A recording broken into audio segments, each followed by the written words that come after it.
Good. Good to go.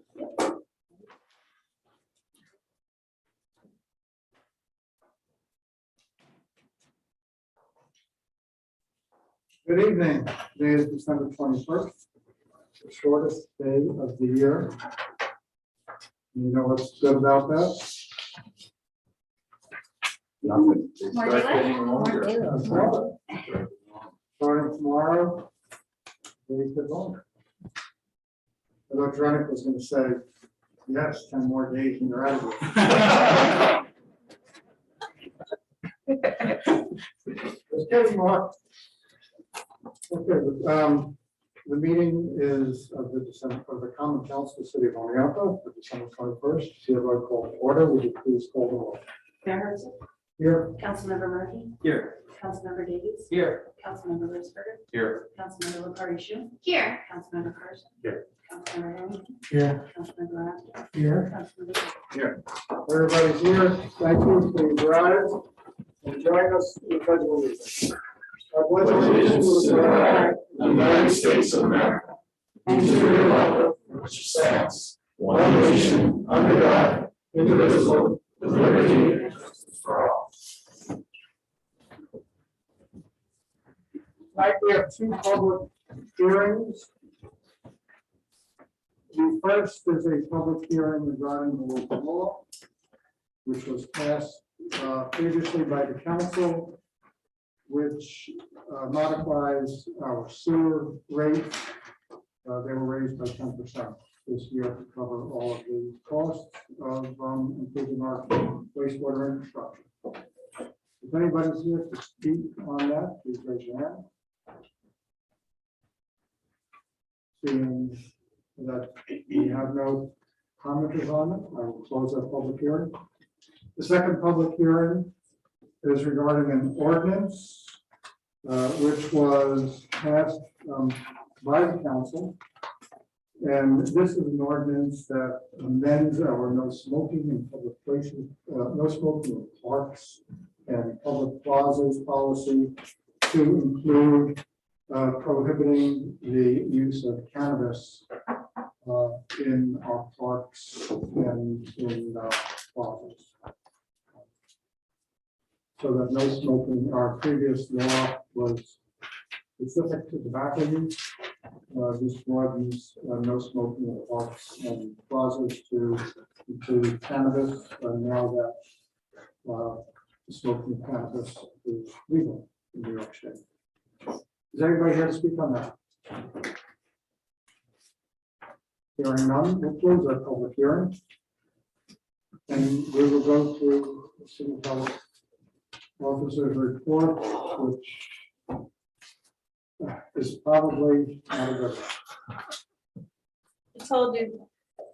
Lots of one. It's a good information. report, but just not a good stuff. The slides are pretty though. Very. So, and a lot of this you know, and also to emphasize that data is coming in quickly, and what may be true today may not be true tomorrow in terms of what we know and understand. But big picture in the world, cases are on the rise, over 275 million cases and over 5 million deaths worldwide. You can see it's sort of like we're in the fourth wave.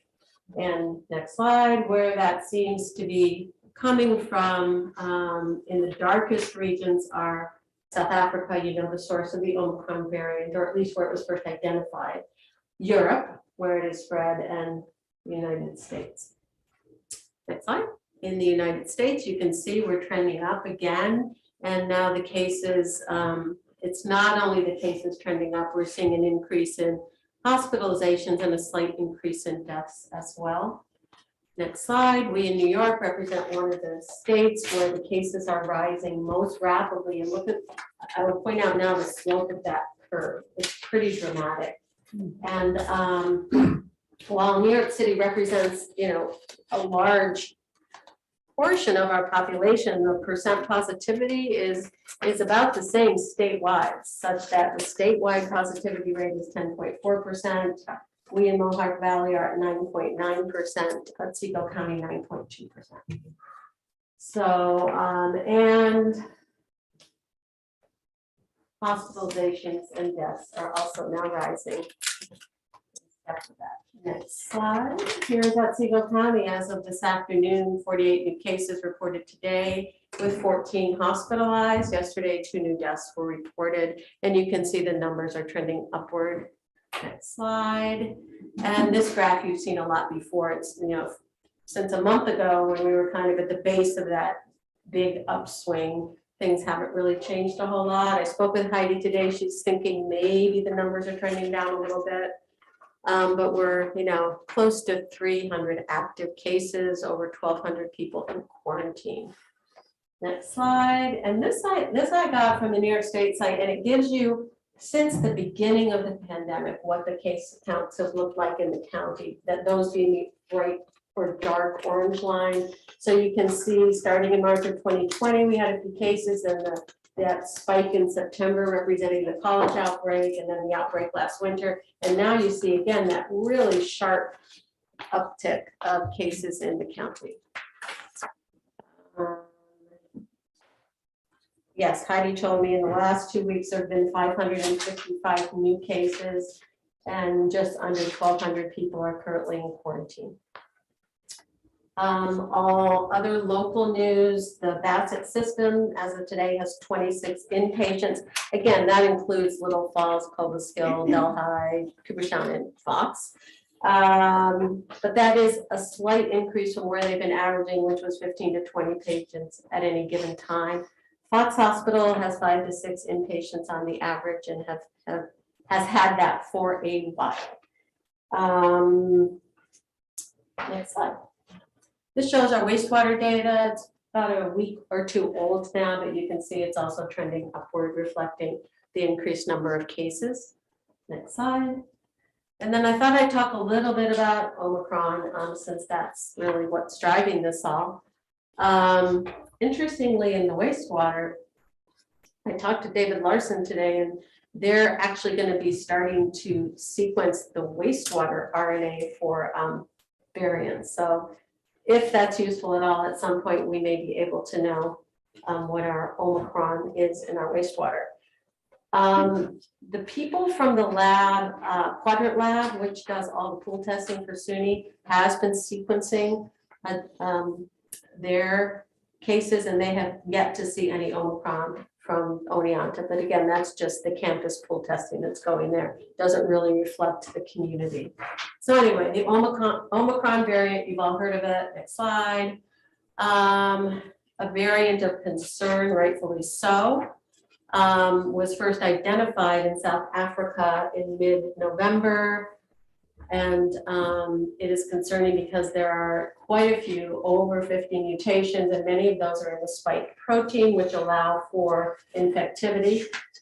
We know more about what we don't know, but what we do seem to know is that it is highly transmissible. And that's why we think we're seeing those big, fast upswings in the epidemiologic curves. Whereas Alpha and Delta, we're getting to a point of maybe one person spreading it to 1 or 2 more people. We think that that rate of transmission for Omicron may be 4 or 5. What else? So does it cause, so in addition to being more highly transmissible, it's more quickly transmissible. So someone who's exposed, the time between when one is exposed and starts developing symptoms maybe 2 or 3 days instead of the longer interval we saw with the other variants. So that's another reason we're seeing that big upswing. In terms of whether it causes more severe illness, no one really knows. I think there was a lot of hopeful speculation based on the fact a lot of people in South Africa weren't getting very sick. But experts I've listened to this week say that that may just be hopeful thinking, in that a lot of the people who had Omicron in South Africa were vaccinated and younger.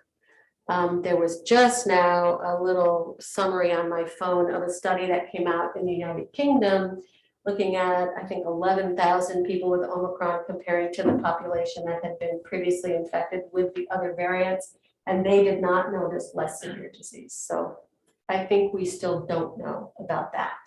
What we have determined, or what we've been shown, is that the vaccines do seem to be less effective against this variant. That's from on the basis of two different kinds of studies, one in vitro, where they actually take in the lab antibodies from people who've been vaccinated and determine that it takes more neutralizing antibodies to counteract the virus. So both Pfizer and Moderna have done those studies, and what they're showing is that even 2 doses of vaccine are not as effective against the Omicron, but that a booster generally will get you to where 2 doses were for the Delta, not 100%, but maybe 70, 80%.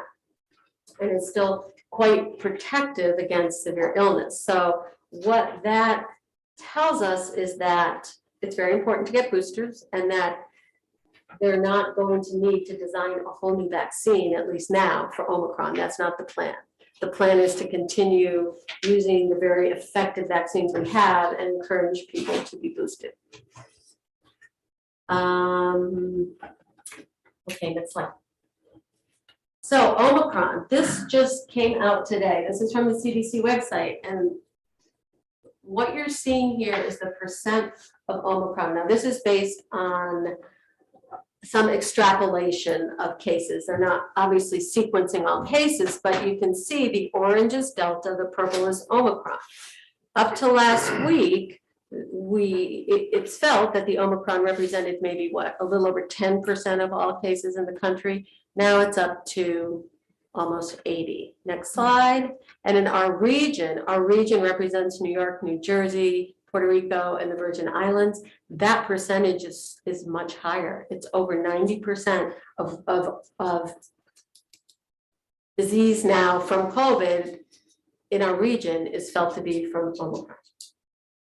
Hence, again, that really sharp. Next slide. This is just, I thought I'd show this. If any of you, shifting a little bit, this is some data I got from the Bassett Network today, and I just thought it was of interest. You may have seen on December 10th, the county posted some numbers about vaccinated versus unvaccinated cases. And surprising to me was that in October and November, there were actually more hospitalized vaccinated people than unvaccinated. And I really wondered, is that true? Heidi confirmed that's true. So here's the Bassett, and now again, the Bassett Network is not equivalent to Otsego County, but it does include our county. So, and you can see, look mostly on the bottom. The top are ICU patients, and that the numbers are so small, I'm not sure we can draw a lot of conclusions, but the bottom graph are hospitalized patients. And you can see, so the orange bars represent vaccinated people, and the gray bars are unvaccinated. So you can see that sort of in October and November, those orange bars were higher. We were seeing more of the unvaccinated hospitalized. But now, vaccinated hospitalized. But now you can see the gray. And the folks, Russ Grant was telling me today, he really is seeing and feeling that now the hospitalized patients do tend to be more of the unvaccinated. Any questions so far before I move on? Okay, next slide. So what does that all mean? What are the consequences of everything that's happening? Well, today it was announced that both the main hospital in Cooperstown as well as Cobleskill are going to need to be limiting elective procedures. Last week, Fox and Little Falls were in that designation. And I'm not sure for Cooperstown, but at least for Fox, the 90% capacity that they had reached in order to get this was not so much actual space, but staffing. So staffing is an issue for our local hospitals. This surge, primarily driven by, we think, Omicron, has really stressed our local healthcare system. Next slide, other impacts, it's stressed the health department. You can see they put this out last week saying, we're too busy, we're sorry, we can't really allow you to come, we can't facilitate you getting a test so you can come out of quarantine sooner. And this is really important for the school kids, because there's the test to, what's it called? Test to something. Test to stay. Test to stay. Thank you. So you all know that if you've been exposed, if you're a close contact and you're not vaccinated, you need to quarantine. But there is an option, if you test and are negative, and the schools have a whole protocol for it, the kids can go back to school. And it's just they're too busy to do that. So it's really straining all systems in our area. Next slide. So then we come to what do we do about it? And it's the same old set of tools that we've always had. This was the sign that Mark created. You may have talked about it at, I think, the last council meeting, and we passed this to downtown merchants right after Thanksgiving, and that was when we were gently and encouraging them to have people wear masks in public settings, which had been recommended by the CDC all along. But we wanted to support the merchants in that initiative, and I passed out to about 30 businesses masks, and across the board, they were all very appreciative of these masks that had been donated by SUNY. Next slide, but then soon after came a requirement for masks, that came from the governor and our state commissioner of health. So what that says is that in any public indoor space, all persons must wear masks unless the owner, if it's a business, puts in place not just a requirement for vaccines, but a methodology whereby they can document that people are vaccinated. Furthermore, it said that the local health departments were responsible for enforcing this. Next slide. So, I think this got shortened. But anyway, so, pardon? That's significantly short. Yeah, I don't know what happened because I thought I cut and pasted the whole thing. Oh, well. So in response to, I mean, again, our county health department is overwhelmed. And of course, they agree with this mask mandate, but they're in no position to really enforce it. So the approach that Heidi and David Bliss have taken, and I don't know why it got kind of cut off here, was to just really emphasize the importance of using all the tools we have, including wearing masks, but also being vaccinated and being boosted, and using our testing resources to try to get this under control. And it's on the Facebook page, and it's on, I got this from the Facebook page. I'm not sure if it's on their website yet, if any of you want to see the full announcement, but it doesn't say a whole lot new. I just put it up there to point out, you know, the county health department's kind of stressed, and they won't be really enforcing this mandate, nor I think will we, the city, but I think anything we can do to encourage and support our merchants and other businesses and encourage people to wear masks is a good thing. It's just one tool that we can use that can help. Next slide. Vaccines, because I know Gary likes this slide. Just a couple updates next, because I already talked about the vaccines in terms of Omicron. Next slide.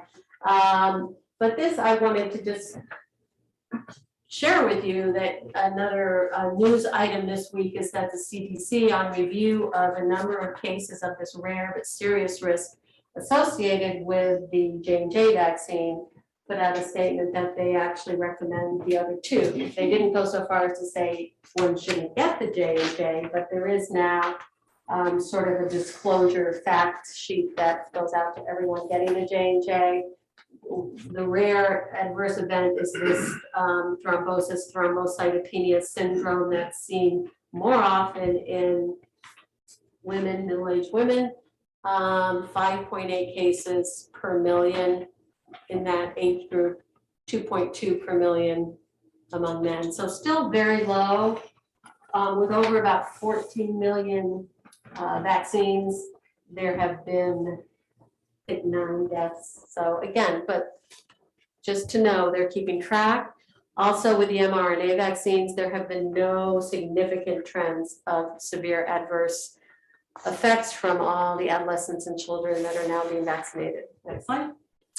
I showed you this graph in September. This just sort of carries it out through the end of November, showing that vaccination is still a very positive thing in terms of protecting one from getting COVID. The red line on the bottom is the number of cases in those vaccinated versus the blue line, the number of cases in those unvaccinated. And then the black line on top is just showing the waning efficacy of vaccines. Next slide.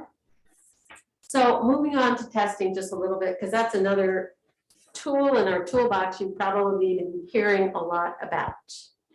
This is a picture of a test I took, a Maven dance test this past weekend, a rapid test. Because we were going to a memorial service. So these are becoming more and more, again, part of our toolbox as we appreciate that they are helpful in telling us whether or not we may be infected or able to transmit COVID. Next slide. And this is, I'll just go over this quickly, but this was a slide sent to me by my friend at MIT of data they generated for the CDC that really helped me feel better about this kind of testing. They looked at viral load relative to the sensitivity of these tests and compared that to the viral load one needs to become infectious. So we've known all along these tests are not as sensitive as the PCR tests. And for that reason, I think some of us, I know I was kind of skeptical about their usefulness, but at the time you use them in terms of the viral load and determining whether someone is likely to be infectious, they're actually pretty accurate.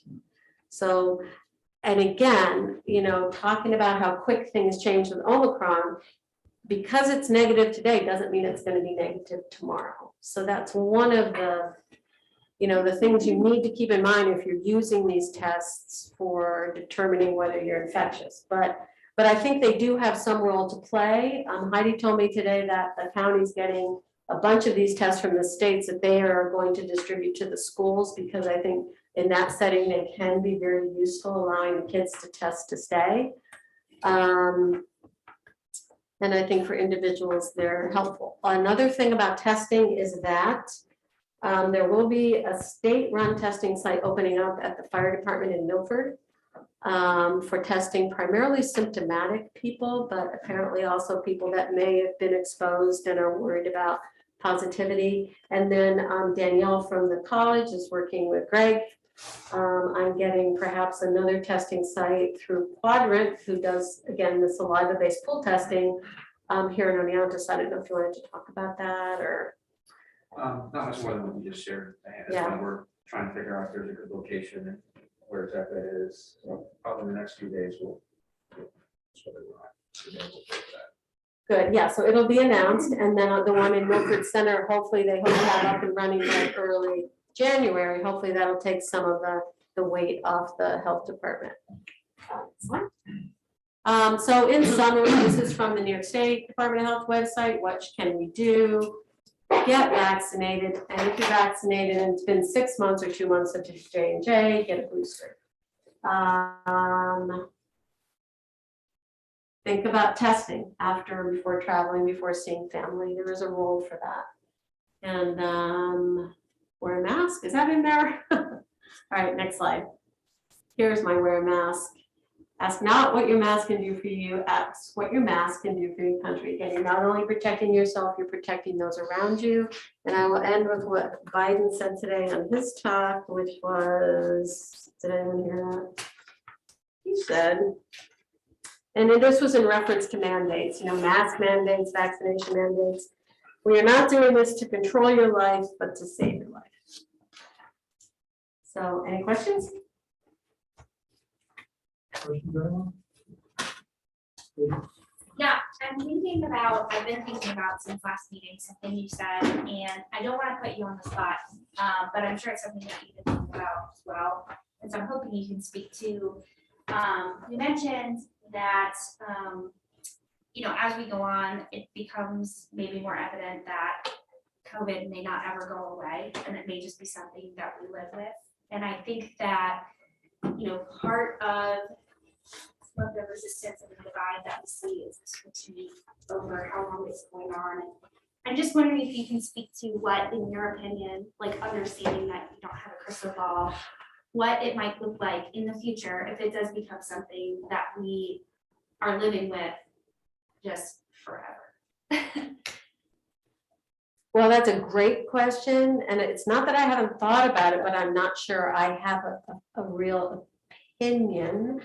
My sense is that it will be something that continues to mutate, and hopefully not in a way that's more causes more serious illness.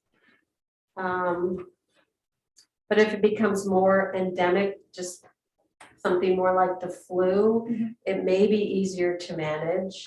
Again, I think the reason everyone is still holding on to all these mandates and issues, control issues, is that we don't want to overwhelm our systems, which we're kind of at that point now.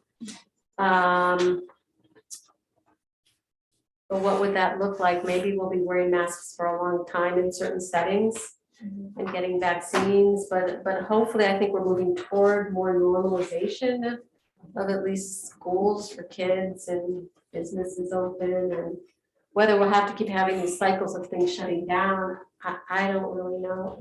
If I get more wisdom on that, I'll let you know. Thank you. Does anyone else have thoughts on that? No. I know it's a tricky question, but I Yeah. think that's like sort of the lingering. Right, like where does this all end? Okay, if there are no other questions. Diane, I want to just take a moment to thank you for all that you have done for us in the last 2 years. I've told the story many times, we're telling again, some may have not heard it, but it's just about a year ago to the day, I think, that I contacted you and asked if you would serve as the city health officer. And Diane being as detail oriented and scientific as she is, want to know exactly what the responsibilities of the job were. And the best I could tell her was that Dr. Gold will be called once in 2 years, because somebody in the first board had too many pigeons in the backyard.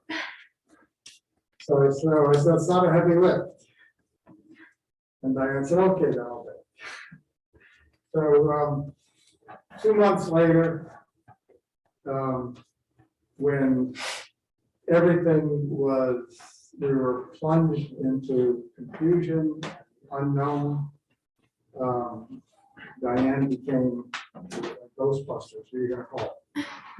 And, she provided leadership, she provided guidance, she provided information, not just to the city staff, which was desperately needed. I remember one of the first questions was David O'Taylor came and said, what do I use to sanitize the buses?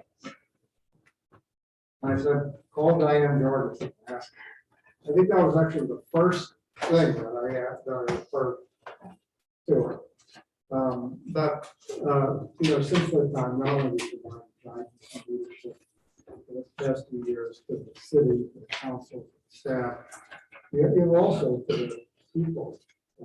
We have people who, when you don't present here, email us and say, what happened to Dr. Jarvis? She can stop the presentation. So in recognition of all that you contributed over the last 2 years, I think you are well deserved being presented to Oniata's key. Oh, Harry, thank you.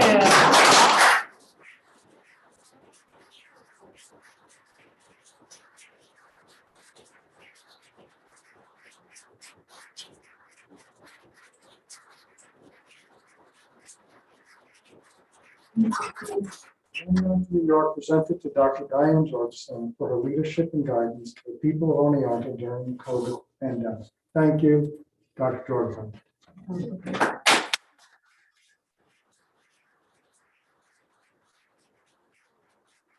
Thank you. And I'm gonna miss you, and it was an honor to work with you and for you. Thank you.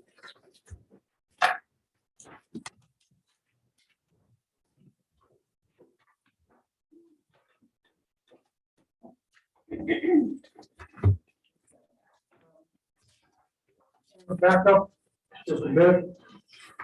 After we did the public hearings and there was nobody to come to the public hearings, I forgot to ask if there was anybody here to comment, petition council, and any other stuff that anybody has on their mind. So let me open it up to the public. Former mayor, acting mayor, Russ Sutter. Thank you, Mayor. Russ Sutter, 7 Scrambling Avenue. First, I'd like to take this time to thank the council. I know 6 of you were new. You get sworn in and you get a pandemic thrown at you. And I kind of watched how everything had to change and how you scrambled and you got the city through it. So I want to thank you for that and all your hard work. Secondly, I wanted to wish Mayor luck and thank him for his service, dedication, and leadership to the city. And I could attest that his door was always open. I knocked on it a lot. He always had time to talk to an opposing view sometimes. Thank him for that. I wish you luck. Thank you, Russ. It's going to be different in January after 10 meetings a month, and all of a sudden, but you'll get used to it. Thank you. Thank you all. Thank you, Russ. And I just want to also just, for those of you who weren't here back in 2015, Russ stepped up big time and served unexpectedly with no plans to do so as acting mayor for nearly a year. He kept the ship afloat for a year and did so very well. So thank you for that. Anybody else here to speak? Okay. So now let's move on to boards and commission reports. Public Arts Commission, Councilmember Parishu. Oh, my goodness. Okay. First this time, I'm usually last. So. Bear with me while I pull it up. Arts met. We discussed mostly the forthcoming Fort South Building project. I'm gonna wing it. So we discussed mostly the Fort Sales Building project. We discussed the proposal and looked over that. That has since gone out. Thank you to Carrie for that. And it's on the city's website and the information for that. There's also a social that has been shared. So they're accepting calls for submissions. We discussed the timeline for that and just some of the nitty gritty details of when things will be accepted. So applications are going to be accepted through the first week in January, reviewed at the first public arts meeting of the next year. And then the goal is to have that mural completed by mid-March of 2022. I don't believe we discussed much else. It's a pretty quick meeting actually. And yeah, so keep an eye out for that. If there's anybody out there who's interested in submitting an application, it's available on the city's websites. And then the contact info is the city email, which is cityinfo@oneonta.ny.us. Scary. She was there, so I know I didn't miss anything. Thank you, David. Sure. We only have one other board and commission report tonight, and that's environmental board. Councilmember Davis. Thanks, Mayor. The environmental board met last Tuesday, the 14th of December. Amongst their discussion, they had some correspondence that they've been asked to join the Susquehanna Environmental Coalition, a coalition of different environmental groups, primarily in Otsego County. They're going to discuss that and decide whether to do that or not. They have 20 elm trees coming in the fall of 2022, and they'll be working with the administrator to continue to identify locations to be able to put those trees in. And I think they have a list, but certainly developing other places. They're also continuing to discuss how they will proceed with creek naming project to get the schools involved in naming some of the creeks. Let's see. And then lastly, they also talked about how to improve communication with, for example, the planning board and some of the other different different commissions within the city, so they're trying to begin to have more communication with some of these different groups that have overlapping purposes. And that is it. Questions for Councilman Davies? Thank you, Mark. Let's go to committee reports, legislative committee, Councilmember Rep. The committee met on December 13 and discussed only one item on an agenda, and that had to do with residency requirements. I received today, and I think we've all received a write-up for that from David Merzig. And the question, and David in his email requested that we either accept that as being laid on council, or whether it should go back to legislative committee. I think that we've had that in front of us for quite some time, but listen to other folks in the legislative committee, whether we want to review it one more time or accept it as written and have it be laid on before the council, so it can be voted on at the first meeting in January. So Luke? I'm fine with it. I think it makes sense to delay it and have a place to start in the meeting. Okay, I agree with it. Likewise. and we're unanimous in that, except it should be seen as having been laid before the council, and we will vote on it in the first meeting of January. That's all. Thank you, John. I'll point out that I circled. I thought you were gonna do it I circled your report.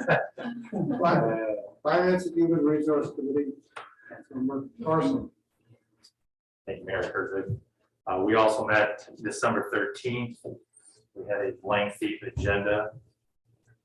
I believe we were just a few letters short of the entire alphabet.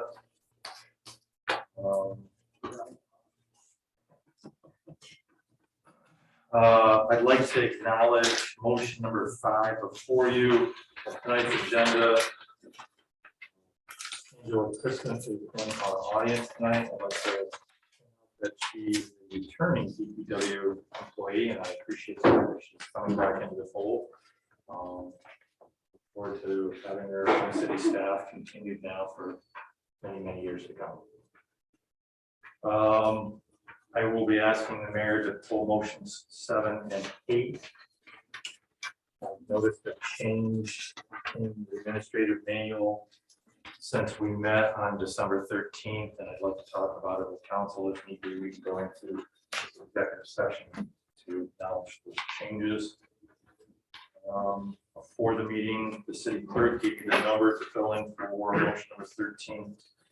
Mayor was going to do that, but it's $1,680 per month.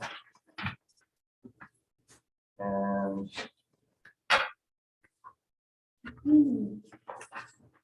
the significance of motion number 20, I would like to add on that my own wife gave testimony to me tonight that because of the lack of street lighting down in that area, that she almost had a pedestrian motor vehicle incident herself, and was quite concerned and thankful that we're looking at promoting this resolution. So, she said that it's quite often there's quite pedestrians that are walking up and down the side of the street there. And if there's any questions, I'll try to entertain them. I have my notes here, which I think. Councilman Carson? Okay.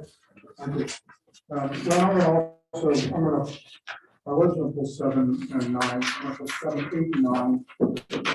For the reason that there were significant changes from what the legislative committee was given, the finance committee was given, so they have to change that. I just want to give you the opportunity to affirm that final, you're in agreement with the final action. Thank you. So, 2020, OPT was contracted by Otsego County to take over the county Route 6, which is only out to Sydney. As a route OPT had previously run. The county prior to that, due to COVID, had struggled to keep that line up and running. Ridership was down, and I just want to recognize Dave Hotelling and his staff at OPT for stepping up and working with Tammy Harrison County, working really well together. They took this route over and really have improved it. From what Dave tells me, it's one of the busier routes to run on Sundays. They've been able to enjoy some new connections to other OPT routes that maybe they didn't have before. This is a route that rides from the Pony Farm Industrial Park, Park and Ride to Sydney. And I guess now we've started to see more park and riders using the line, more people that are going to Anton. So I think that's just a rare success story. And in the words of our DOT rep, who talks to Dave about this, during the pandemic, to see a transit agency actually increase service on one of the routes. So I just wanted to call that. I think it's a really nice thing, and bodes well for the future, possibly helping out with other county routes that they're interested in us taking over perhaps in the future. The city was recently awarded a couple of new CDBG, that's Community Development Block Grant Program grant funding, $50,000 with a $2,700 match to complete a housing condition study of our housing stock in the city. The purpose of this is to collect data. That data will be used to focus our efforts on housing improvement throughout the city. Another grant award through CDBG was $200,000 for another round of micro enterprise assistance to small business. As you will recognize that name, that's a program we've run successfully several times in the last 5 years. Priority pavement markings were in fact completed by the contractor. They were able to get back. We had a nice decent weather and complete several areas that were on our list to complete for the end of the year, thankfully. DPW is currently working to clear overgrown right-of-way areas, utility lines that run through forested areas that have been overgrown over the years. They're working on clearing those out so that the needs to be maintained. Large water meter testing in our system has been nearly completed. We've got a few left to do in the next couple of days. We've been talking about office reorganization to some extent since back in, I think it was fall 2020, when we first started talking about some ways where in City Hall specifically, we could potentially reorganize ourselves physically and in a way that would hopefully benefit taxpayers and customers with better service provided. We're now currently in the process of doing some of that. And in this case, the city clerk's transactional front office duties will be combined with code enforcement's area as well as community development. So where the clerk window is now in the front lobby will now be the window where you'll do transactions for code enforcement, clerk, and community development. And we're moving some personnel in there. Also moving the mayor's office back to where the code enforcement office is now with some reconfiguration there. Continue to be supported by the city clerk. And again, our goal here is to try something where we're utilizing our space better and also hopefully providing better service to the public at the end with our limited resources. So we'll be seeing and noticing some signage changes. Next week, hopefully we'll be ready to make an announcement to the public that this is where you go now and move forward.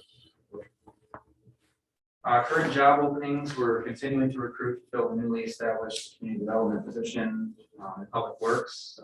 Assuming everything passes tonight, we'll have one spot remaining on the water and sewer crew that's vacant, and one newly soon to be vacated spot in engineering GIS technician. We'll be advertising for that. And in OPT, we continue to look for both full-time and part-time bus drivers. October sales tax, Ginny reported today, was $368,000, which is about 25% higher than 2020.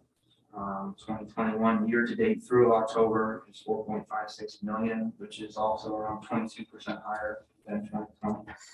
Obviously, there's a bit of a lag reporting of those numbers. The budget for 2021 was 4.12 million, so we're above that already. Reminder, our budget for 2022 is 4.85. And last but not least, city tax bills will be mailed December 30th, or perhaps a few days sooner. Questions? Councilman Carson? So Greg, the plan for the reorganization that you came up with, I think you did this a few months ago, you started talking to us about that. I noticed that the filing cabinets are still in the back where the mayor and mayor-elect are gonna be located. When do you think that transaction or transitions is gonna be complete with moving the personnel around so that everyone understands where they're gonna be according to your plan of reorganization? By the first of the year. There may be some filing cabinets that we made back in that area. First person around it, introduce, there is going to be.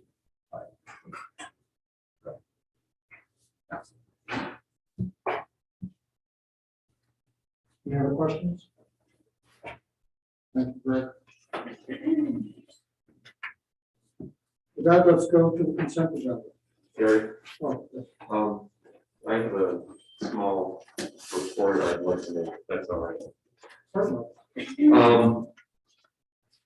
When I first came on city council, I was initially put, one of the first things that I was asked to do by Mayor Miller at the time was to be on the housing task force, which I go into this room and I knew a couple of the people. I didn't know the rest. And I did find out there were a lot of very vocal, very opinionated people. And then there was this one guy that sort of sat back with his legs crossed and listened and gave his opinion when it was needed, but not that often. And I'm thinking, who is this guy? I've never seen him before. And this guy was Gary, of course. And then I found out as time went on, the number of boards and commissions that Gary had been on and the body of work that he had done for the city. And I was impressed. And he was a very big help for that task force.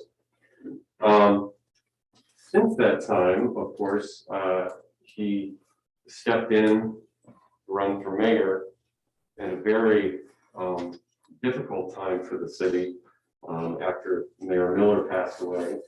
And this was, of course, after Russ Southard stepped in, as you said before, and did a tremendous job trying to keep everybody together. And as Dick always said, keeping the arrows going in the same direction. So I think for us for that also. But of course, fast forward to the last couple of years, and Gary, you've overseen two very crucial parts of two crucial items that have happened in the city during your time. One is the DRI and one is the pandemic. And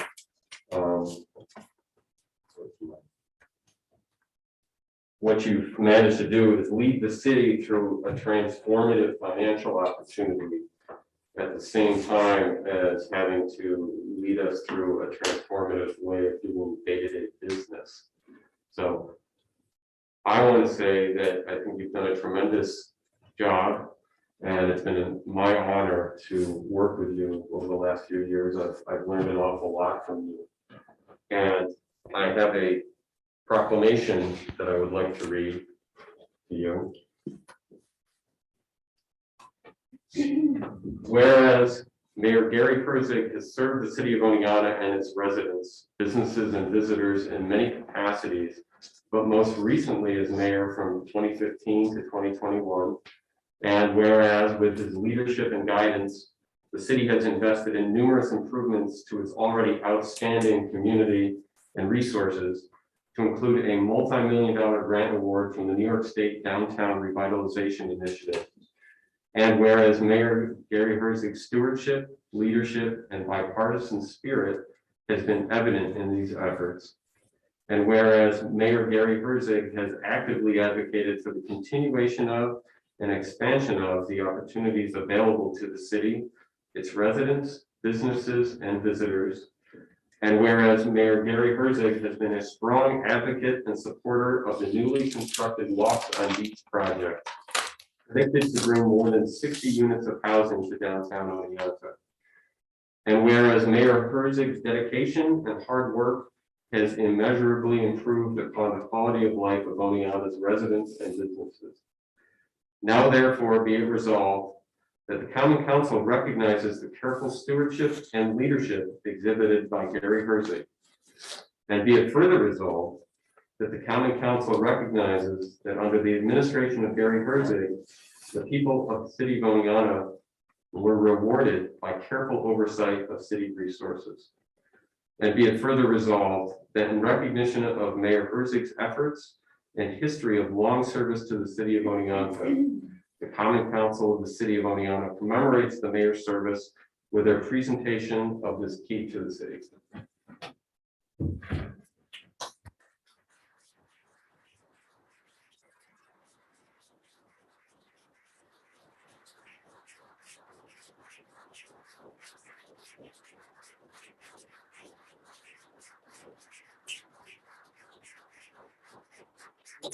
This key to the city of Oneonta, New York, presented to Mayor Gary Herzig in appreciation of his years of dedication and exceptional leadership and service to the city of Oneonta and its residents, businesses, and visitors.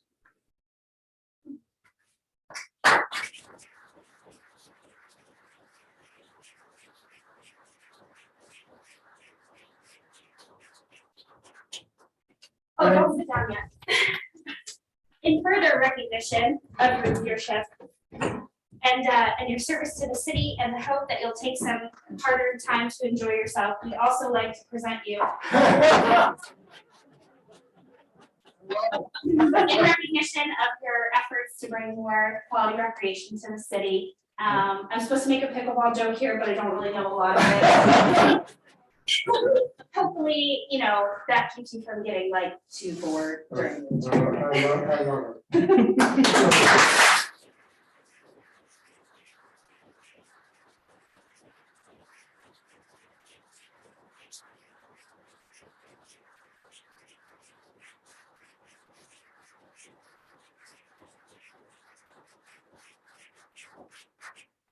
Thank you very much. I'll have more to say a little later, but I did nothing on my own and had the amazing support of 21 different council members and the amazing staff of the city.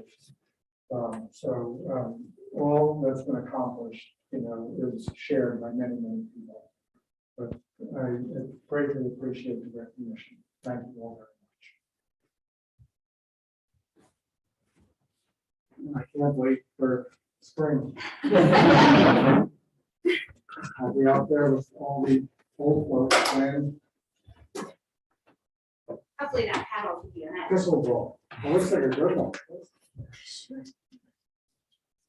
Okay. Thank you.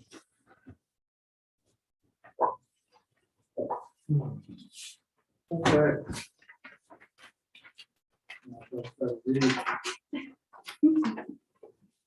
Consent agenda. Minus items.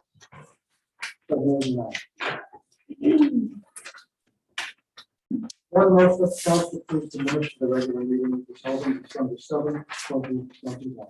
Two, motion of council approves the warrants totaling $402,208.63. And that the same is placed in the Director of Finance's desk for appointment as presented. Three, motion of council authorized the change order in the amount of $15,248.50 for the Patella Well Water Transmission Line Rehabilitation. Council further authorizes budget amendments in the amount of $10,700. Four. Motion of the council appoints Brian Setnek to the position of police sergeant. This will become effective January 3rd, 2022. At a base annual salary of $70,758, subject to the satisfaction of all applicable civil service requirements. Five, motion of the council appoints Angela Christman to the position of motor equipment operator effective December 22nd, 2021. with a base annual salary of $31,767, subject to the satisfaction of all applicable civil service requirements. 6, motion that the council approve the mayor's appointment of Donald J. Schwartz to the position of city prosecutor. This will be effective January 1, 2022. Pursuant to the terms of the city charter, council further establishes part-time employment terms for Mr. Schwartz at a $215 per day rate. No health insurance or retirement benefits will be provided. 10, motion that the council authorizes the mayor to sign 2022 services contract with the Susquehanna Animal Shelter, subject to review by the city attorney. 11, motion that the council authorizes the mayor to execute a memorandum of agreement between the city and the Oneonta Professional Firefighters Local 2408 to clarify the definition of anniversary. So that's when we took the wife out to celebrate. Well, motion that the council approves the purchasing agent's recommendation and awards the request for proposal for auditing services for a 5-year period to BSD and Company CPAs LLP of Albany, New York, at a not to exceed per year cost of $40,000 for 2021, $41,250 for 2022, $42,500 for 2023, $44,000 for 2024, and $46,000 for 2025. This contract contains the opportunity for extension for a 3-year period in 1-year increments, with terms to be mutually acceptable by both parties.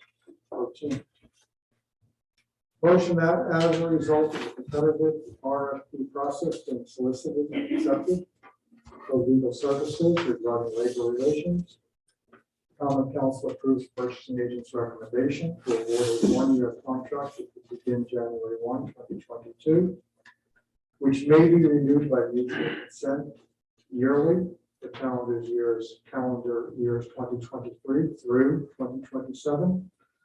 To Coughlin and Gerhardt LLP of Binghamton, New York. And authorizes the mayor to execute an agreement subject to review by the city attorney prior to execution with Coughlin and Gerhardt LLP based on their proposal, which was dated December 1, 2021, which provides for a retainer of $1,680 per month for basic legal fees and $255 per hour for litigation, court appearances, and other proceedings. 14, motion that the council approves the purchasing agent's recommendation to award the bid for laboratory testing services for the water plant and wastewater treatment plant to the lowest responsive qualified bidder, which was Microbac, Portland, New York, with estimated service fee being $6,579.20 for the water plant and $13,125 for the wastewater treatment plant. The bid amount being based on the estimated number of laboratory procedures, and this award is for 2022, with the option to extend for 2 additional 1-year periods. 15, motion that the council authorizes the mayor to sign a 1-year agreement with Lexapol LLC for the subscription of Police One Academy. This is an online training service and it is in the amount of $2,218.50. This is subject to review by the city attorney, and this agreement will automatically renew per the terms and conditions of the contract for a period not to exceed 5 years. 16, motion that the council authorizes a waiver of the provisions within the city's purchasing policies and procedures for professional services for a payroll, HR, employee self-service system, recognizing that a number of vendors have been vetted by city staff. The council further authorizes the mayor to execute a 3-year contract with UKG Incorporated of Weston, Florida, for said system in the amount of $11,750 for the initial launch fee and minimum annual fee, of $21,528. 17. Motion that the council approves the purchase and installation of winter decorations to be included in the New York Power Authority LED street lighting program project financing at an approximate cost of $8,500. 18, motion that the council approves the consolidation of OPT's West End route with the River Street route into a single route and incorporating the East End route into the Cooperstown route, is scheduled to be set by the Transportation Director, and this will become effective on January 10, 2023. 19, motion that the council approves the installation of a rectangular rapid flashing beacons at the West Street crosswalks located at Clinton Street and Hartbrook Drive. This would be at a cost of $12,360, and the council further accepts a gift of $6,000 from Hartbrook College to support the installation of these pedestrian safety devices, and authorizes the budget adjustments in the amount of $12,360 as presented. And I want to thank Hartbrook College for partnering with us and voluntarily contributing that to the cost. 20, motion that the council approves the following. Whereas Roundhouse Road is located entirely within the city of Oneonta and is owned by the Otsego County Industrial Development Authority, known as the IDA. And whereas the IDA is a public entity with the purpose of promoting, developing, encouraging, and assisting in advancing the job opportunities, health, general prosperity, and economic welfare of the people of Otsego County. And whereas the IDA has acquired approximately 75 acres with the plan of developing an eco park in partnership with the city of Oneonta. And this would be to provide opportunities and economic prosperity to the people of the city of Oneonta. And whereas Roundhouse Road is located within the IDA-owned property, and whereas the IDA permits the public to use Roundhouse Road, as it is the only way to access the businesses and services located on Roundhouse Road. And whereas recent development at 182 Roundhouse Road, including a facility for recreation and learning activities for all children, including those with disabilities, a fitness center, a locally owned organic food manufacturing facility, and other businesses, has resulted in considerable public traffic. And whereas on July 2nd, 2019, the Common Council of the City of Oneonta, recognizing the need to provide the people of the City of Oneonta with safe access to essential services, authorized the expenditure of $20,000 to improve Roundhouse Road with leveling, compacting, and paving. And whereas the City of Oneonta previously installed street lighting on a section of Roundhouse Road in the vicinity of other businesses and social service providers.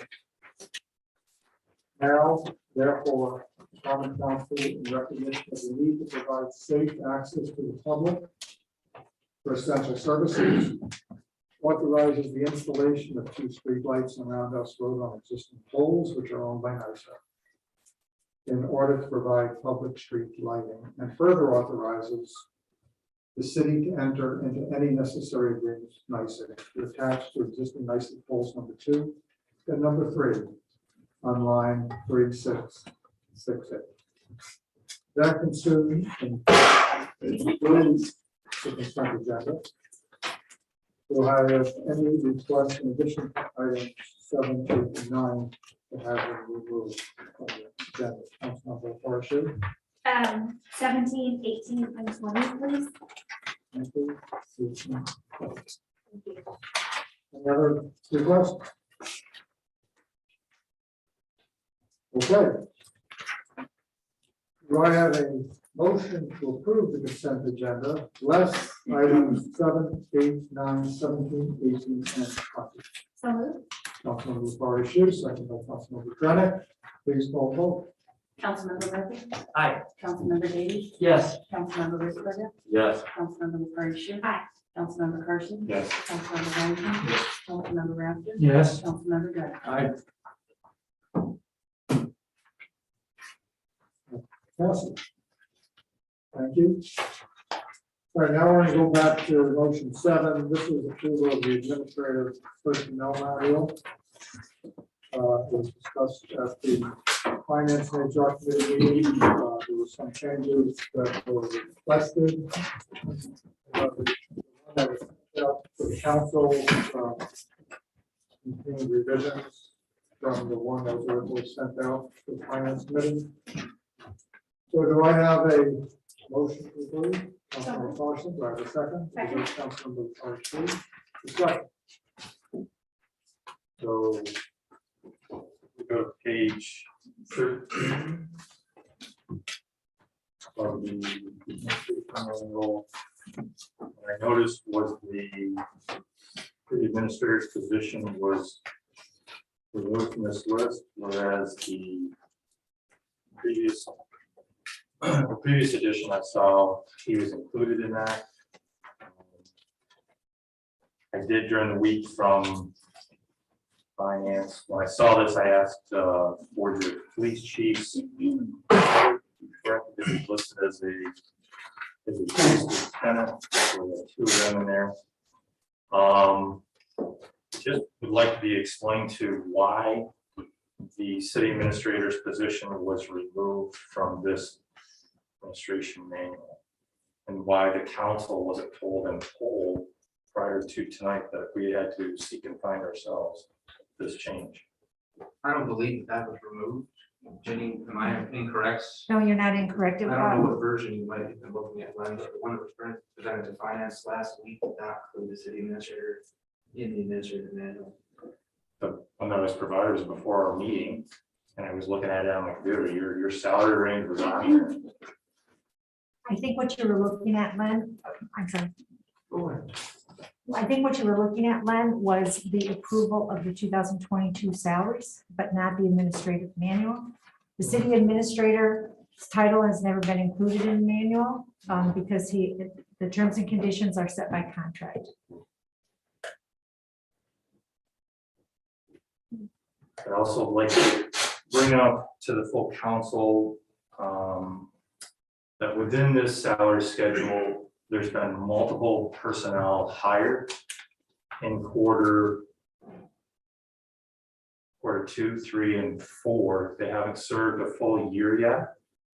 And according to the schedule, as of the first of the year, they're all going to receive a $1,000 pay raise.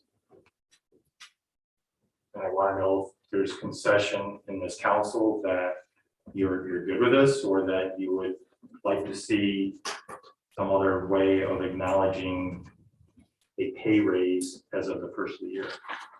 Councilmember Carson. Yeah, I actually also had a question about the $1,000 across the board raise. I think that is, it's just different than anything that I'm used to. I think that's very generous. One of the things that, so in my experience as an HR manager, and it was in the private sector, so I understand that it's different. Basically, we were given a percentage to be able to give merit increases based on the profitability of the organization. I just know that, you know, we're consistently struggling to find money, and I think that one of the, I mean, absolutely one of the biggest costs to the city is personal services, which I understand, and I also know that, like, cost of living, and I'm not against paying people. I think that we should, I don't know, maybe be less one size fits all when it comes to that. It doesn't seem as though it's entirely merit-based when it comes to something that is equal for every position in the organization. And also it adds up really, really quickly.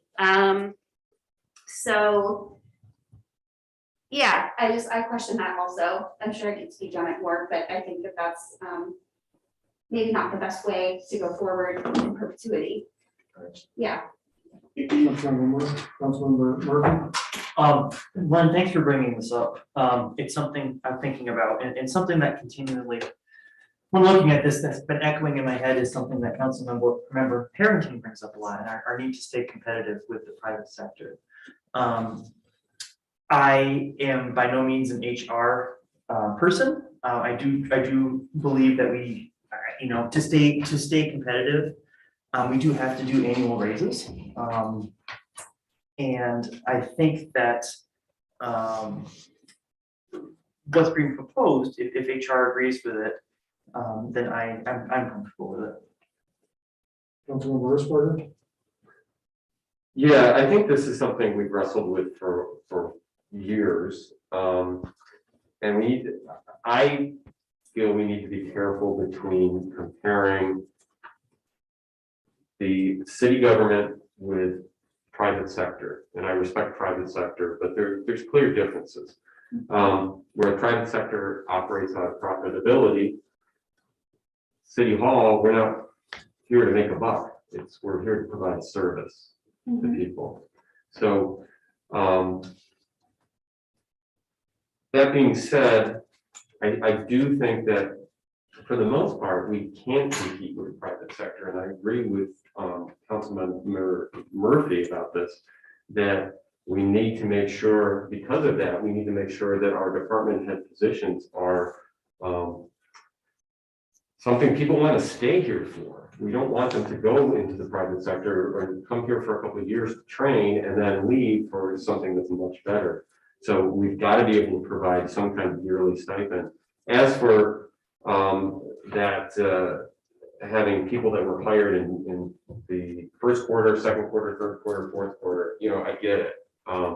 But I think that if we start going down that road of saying, well, this person was hired in October and this person was hired in June, and maybe we should have they shouldn't get this $1,000 or they shouldn't get this raise this year, or they should wait next year. Well, then you could potentially have some people waiting for a raise for 14 months and other people waiting for a raise 20 months just because of that. I think it's a slippery slope. Whatever we decide whatever road we decide to go on with this, I personally would like to hear from HR, them leading this on what other communities do, and go from there. If we need to tweak it from that, that's fine. And the other part that's very unique is most of our employees are union based, so it's pretty simple. I mean, once we have a contract where this administrative manual is not based on any kind of a contract. So it's going to be different. And even though it operates like a union in some level, it's not a union. So I just want to point all that out. And as of right now, I'm okay with this annual adjustment, regardless if somebody started their job in August versus somebody that's starting their job in March. It is what it is. Thanks. I guess I have a more comprehensive question with regards to performance reviews and how they are executed consistently. So when we look at Article 11 on page 11, it says each employee covered by this manual is subject to review on an annual basis by the employee's department head. What it doesn't say is what we do with that information. So where does that go? And how is that factored into, like, is it standardized from department to department, or department heads making up their own criteria? How is that affecting their increase, if at all? I think that, we could come up with something that's really equitable, that would be, I understand that we're not here to make a profit, and that's not at all what I was trying to say, just that, we are consistent, like right now we're operating at a deficit, right? So saying that we are going to spend X amount of money, and Jenny, how many employees approximately does this apply to? About 25. Okay, so it's about $25,000 a year, and that annualizes, right? That appreciates. And so I think that saying, that this is a check that we're gonna be writing consistently at this level. Just that there may be a better way. I absolutely think that merit increases need to be a thing. I'm curious about, like I said, how they relate to the performance review. And if potentially there's a better way that is a percentage-based system that maybe adjusts for inflation, and then so it's sort of like a base of inflation plus based on a merit system that's standardized throughout the organization. I don't know if that's something that's in place, and potentially, I know obviously our personnel director knows way more about this than I do, so if you want to chime in on what the process is at this point and give us more information on that, I think that would be really helpful. Go ahead. Okay, sure. So, not really being prepared to have a public discussion about this, I guess I can just provide some general information. Sure. Or we can go into executive this. I don't really know if there's justification because we're not talking about a specific employee. I think we're talking about just the process in general. So as it stands, administrative employees are subject to review, but there has been no consistent process that's been employed. I mean, I've been with the city for 5 years and I've never really had a formal evaluation done. It was the strong preference of the prior city manager, George. He really very much embraced the philosophy that department heads are evaluated on a daily basis. There's no real formal evaluation process. I think that was kind of, that was his philosophy. So I can't really speak to, how Greg intends to handle it. But there is a form that's used. It's a standardized form that's very similar to what's used in some of the bargaining units. It's not really tied to any increase. Okay. I guess there's sort of two separate systems. Yeah. Okay. But I mean, again, I don't want to step on Greg's toes because I don't really know what his thoughts were or his intentions or plans for how he intends to evaluate department I heads. haven't evaluated department heads yet for this year and to do that in January. That process, I'm still kind of working through exactly how I'm gonna do that, how that's gonna work out. Again, as Katie said, there is no contract, there is no union. This is the admin group, administrators. We don't have a set form other than a form that's been used in the past. There's been different ways of reviewing what past city managers and mayors have done in the past. And I have some thoughts on that, but I'm not prepared to discuss those at this point. But the way I see it, there are multiple factors that go into determining performance rating. While I don't intend to have a numerical score and that sort of thing or a standard form, as of right now, there's just a variety of factors. And again, historically, as long as I've been here, it's been over a decade, we administrators haven't had a merit-based raise system historically. There's been some adjustments given on a case-by-case basis. But the way the admin has been written since I've been here, it's either been a percentage-based raise that's determined by the council annually, or I think it's been 2 or 3 years now that we've had this annual $1,000 adjustments across the board. So certainly, if the council wants to look at that a different way, we can talk about that looking forward. Okay. Thanks. It's just my Yeah. current. And so just to clarify, so you would do the performance reviews for department heads, and then they would do reviews for their subordinates within their department as well. Right, many department heads have union employees, but they're not all, not 100%. Right. Some are in, Yeah. like some employees reporting to departments are part of these administrative manual. Gotcha, right, So in that case, it would be up to them how they're going to have that review. okay, The union contracts tend to have some sort of spell out. That is, if there is a right, gotcha, okay. Just a quick point of clarification about the profitability. Yes. I wasn't implying that you were trying to say we should be profitable. I was just pointing out the differences just because since we are a service industry, that's why I look at this type of raise, whether it's a percentage or a flat amount every year. That's what typical service organizations have to do in order to retain people, because otherwise they will go toward the private industry because they can make a lot more money in some cases. So that's all. Okay, thanks. Councilman Davis? Yeah, I'd like to point out, and Jenny, you can certainly correct me if my math is wrong, but looking at the salary schedule, the lowest starting base rate is $40,000. I'm not exactly sure what $1,000 is percentage wise of that, but going up to an extra $50,000, that's roughly 2%. 2% is roughly whole, cost of living increase. To me, that's minimally what we should do for employees, is try to raise their salaries, at least consistent cost of living. So I'm comfortable with $1,000 adjustment. That's pretty good. So I logic. Councilmember Carson? So just for clarity, for me, it's about a procedural issue. It's not about the amount. I know that the administration manual has been this way for many years. They've been seeing a flat rate for many years. To me, it's that if someone was just hired, we literally went into executive session in our finance meeting to discuss with our city administrator about a particular individual. And now that individual is getting $1,000 more because we're going to pass this. And so we've already hired 4 other people in the 3rd and 4th quarters. So they're literally going to see $1,000 more in their salary. I'm just raising this to the council's level to awareness that do you recognize that you're giving another $1,000 pay raise to the numbers that we already negotiated just a month or two? So I'm raising it for that. It's more procedural than anything else. I'm not against the $1,000 per year because I know it's a flat rate. Councilmember Harrington? I just want to let everybody know I will be abstaining from this motion to the conflict.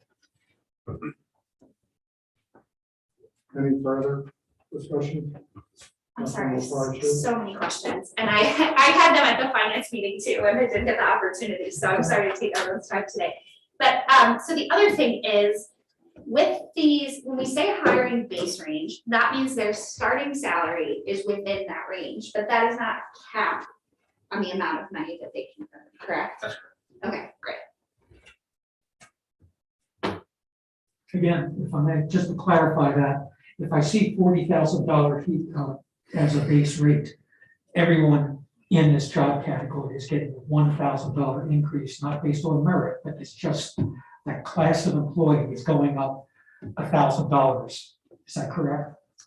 So one way to think about it, this has nothing to do with merit. It has everything to do with stabilizing what would be the hiring rate, minimum hiring amount you would give to a person, the reward or a person to earn that. Anything more than that, for example, if the code enforcement inspector should be hired at a $45,000 to $60,000 salary, that would, I would assume, trigger something in terms of what makes that person exceptional. We've had discussions about qualifications of a person being so high that we wanted to bring them in a higher, much like we do sometimes with vacation. They earn their qualifications and performances earn a higher rate. And that's all we're talking about here. $1,000 is a change in the rate. And having worked for government other times, you don't change part of the base pay. For some people, based on time in the job, you do it on an annual basis, or annual decisions like this, and you simply raise the range from minimum to perhaps a maximum. I think that's correct. I'm not saying that's correct approach, but that's what we're doing here. This is not a merit-based change. It is a change because we're just looking at that class of employee as being one we'd like to now pay $40,000 at a minimum rather than $30,000. Correct? Right. Yeah. Those hiring base ranges, say we come around to this next year, they could easily remain the same, the range should remain the same. Each employee in that position gets that additional amount. Obviously, Yeah. over time, you're going to adjust those hiring base ranges to. Yeah, so there's two things to talk about. One is what is our pay, what are our stable pay ranges? And the other is when we look at merit or qualifications coming in new, warranting a larger amount to be paid simply because of the qualifications and experience of the person. So two distinct conversations. This is in essence a cost of living increase.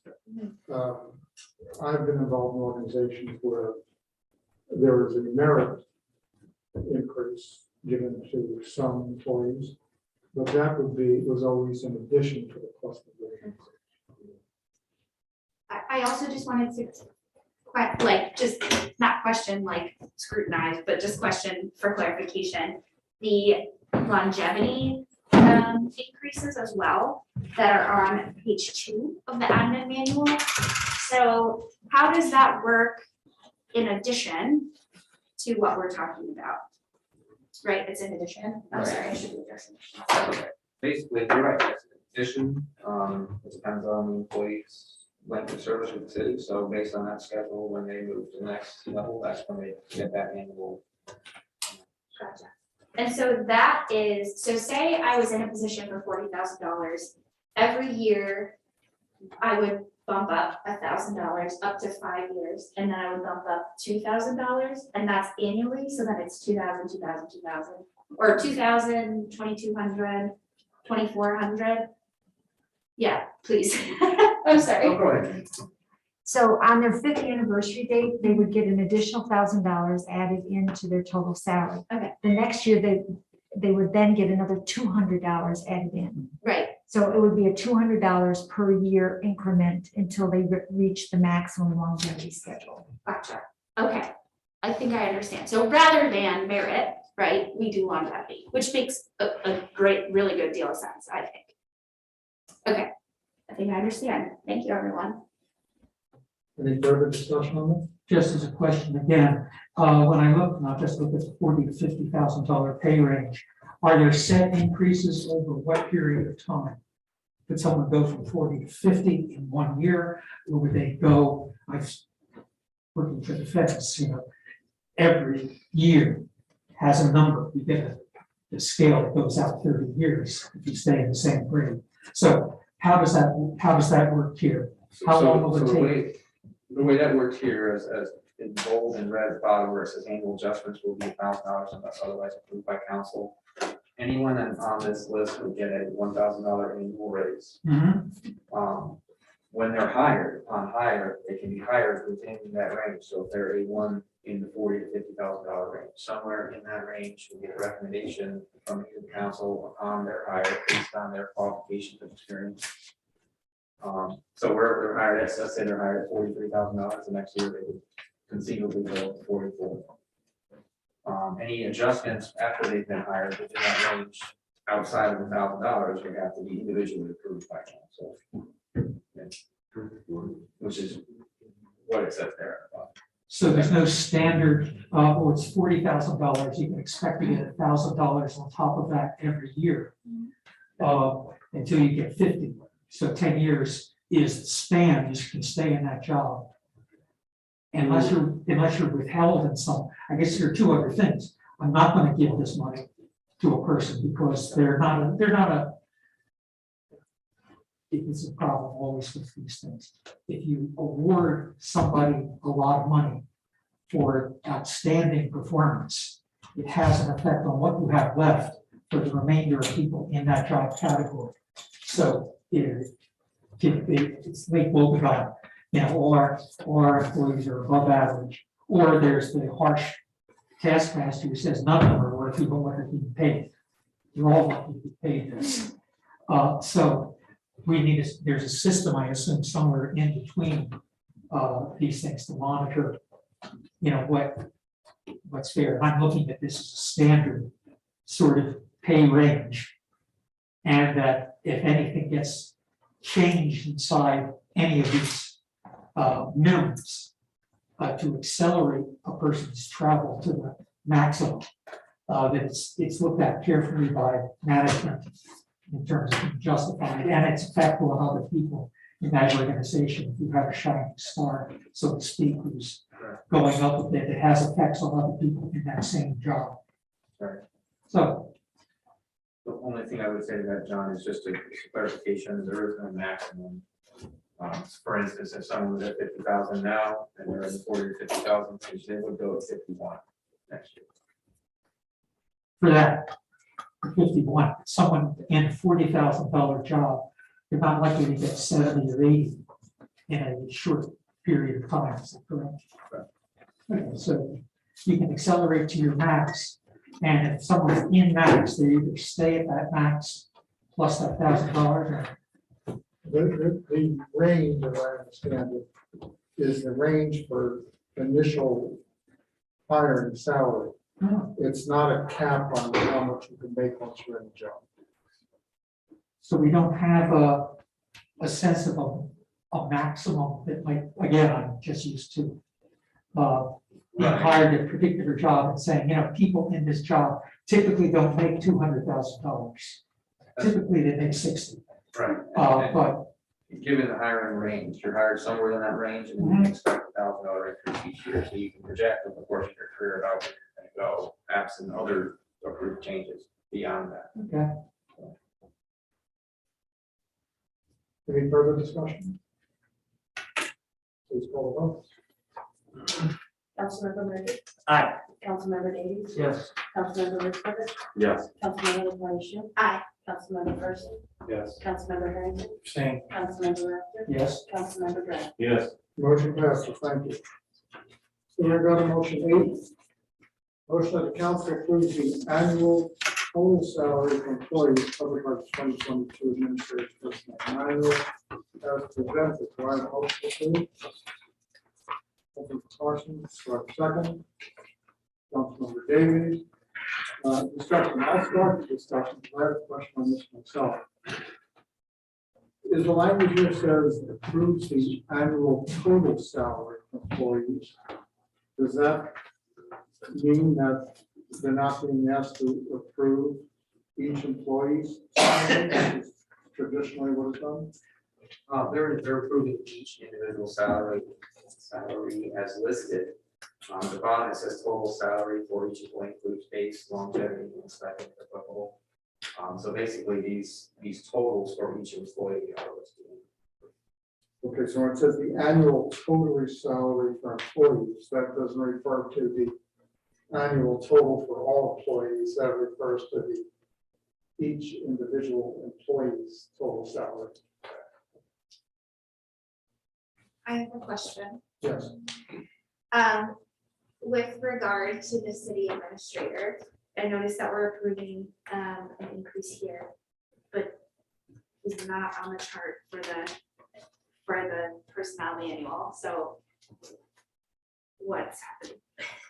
I can answer that. Essentially, my contract with the city refers to the administrative manual, Okay, so that's why the voters approve what you're increasing our salary by. List that somewhere. We have to list all of it. City administrator position is not listed in the administrative salary schedule. The contract that you agree to with me lists me as referring to that schedule. Way to explain that, Jim. No, you said it correctly. okay, thanks. Councilmember Harrington, Again, I'm gonna have to abstain from this motion as well. further discussion? Please call the vote. Councilmember Murphy? Aye. Councilmember Davies? Yes. Councilmember Ritzberger? Yes. Councilmember LaPorte? Aye. Councilmember Carson? Yes. Councilmember Harrington? Abstain. Councilmember Raptor? Aye. Councilmember Grant? Aye. Motion passes. Motion 9 is motion that the council approves the city's 2022 purchasing policies and procedures manual as presented. Again, this is presented at the Finance and Resource Committee. The committee asked for a number of changes. They just want to make sure that the current manual meets all of the, at least the program.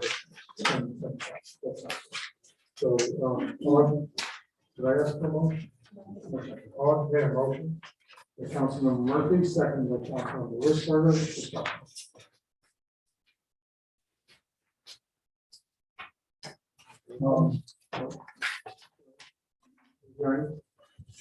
Discussion? I just. Page 5 at the bottom, where it says request of additional funds presented for the transfers and the council was struck out on the bottom. I thought we asked for the council to be put back in. And what page? Page 5 at the bottom. Red, they still have council struck out and approval in accordance. I thought we asked for all the council stuff to be put back in. Right, my understanding was placed in instances where we suggested some other than council could approve things. And reverting back to the council for things. In this case, as I think it's the budget transfers and amendments policy, as it's referencing, that policy previously adopted by council gives the city administrator certain authority to approve certain budget transfers under $20,000. So that's why the word council is removed. It's just for approval in accordance with. So in the case where it's something that the council has the authority to need to approve that transfer, I do it in cases where it needs to come to council for approval. The council does it. I think that's why that's word was removed. I don't have the minutes from the meeting, so I'm going off my own chicken scratch, but I have page 6 changed back to the original page 9 changed back to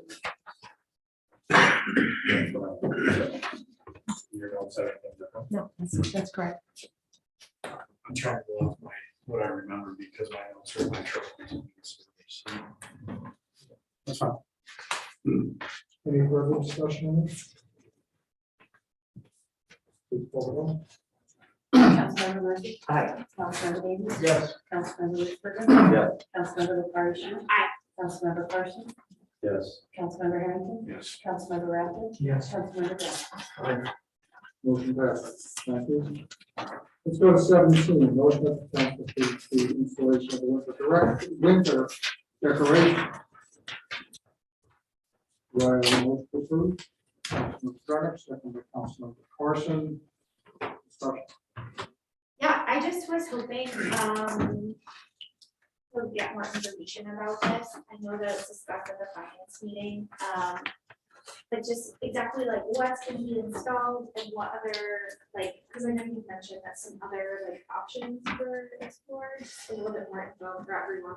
Sure. Thank you. So the original idea was to make it stem from River Street installation that had been there for decades and it's since deteriorated, and that was a skyline, as they call it, was across the road with the poles. Okay. So we were looking to replace it with something in kind.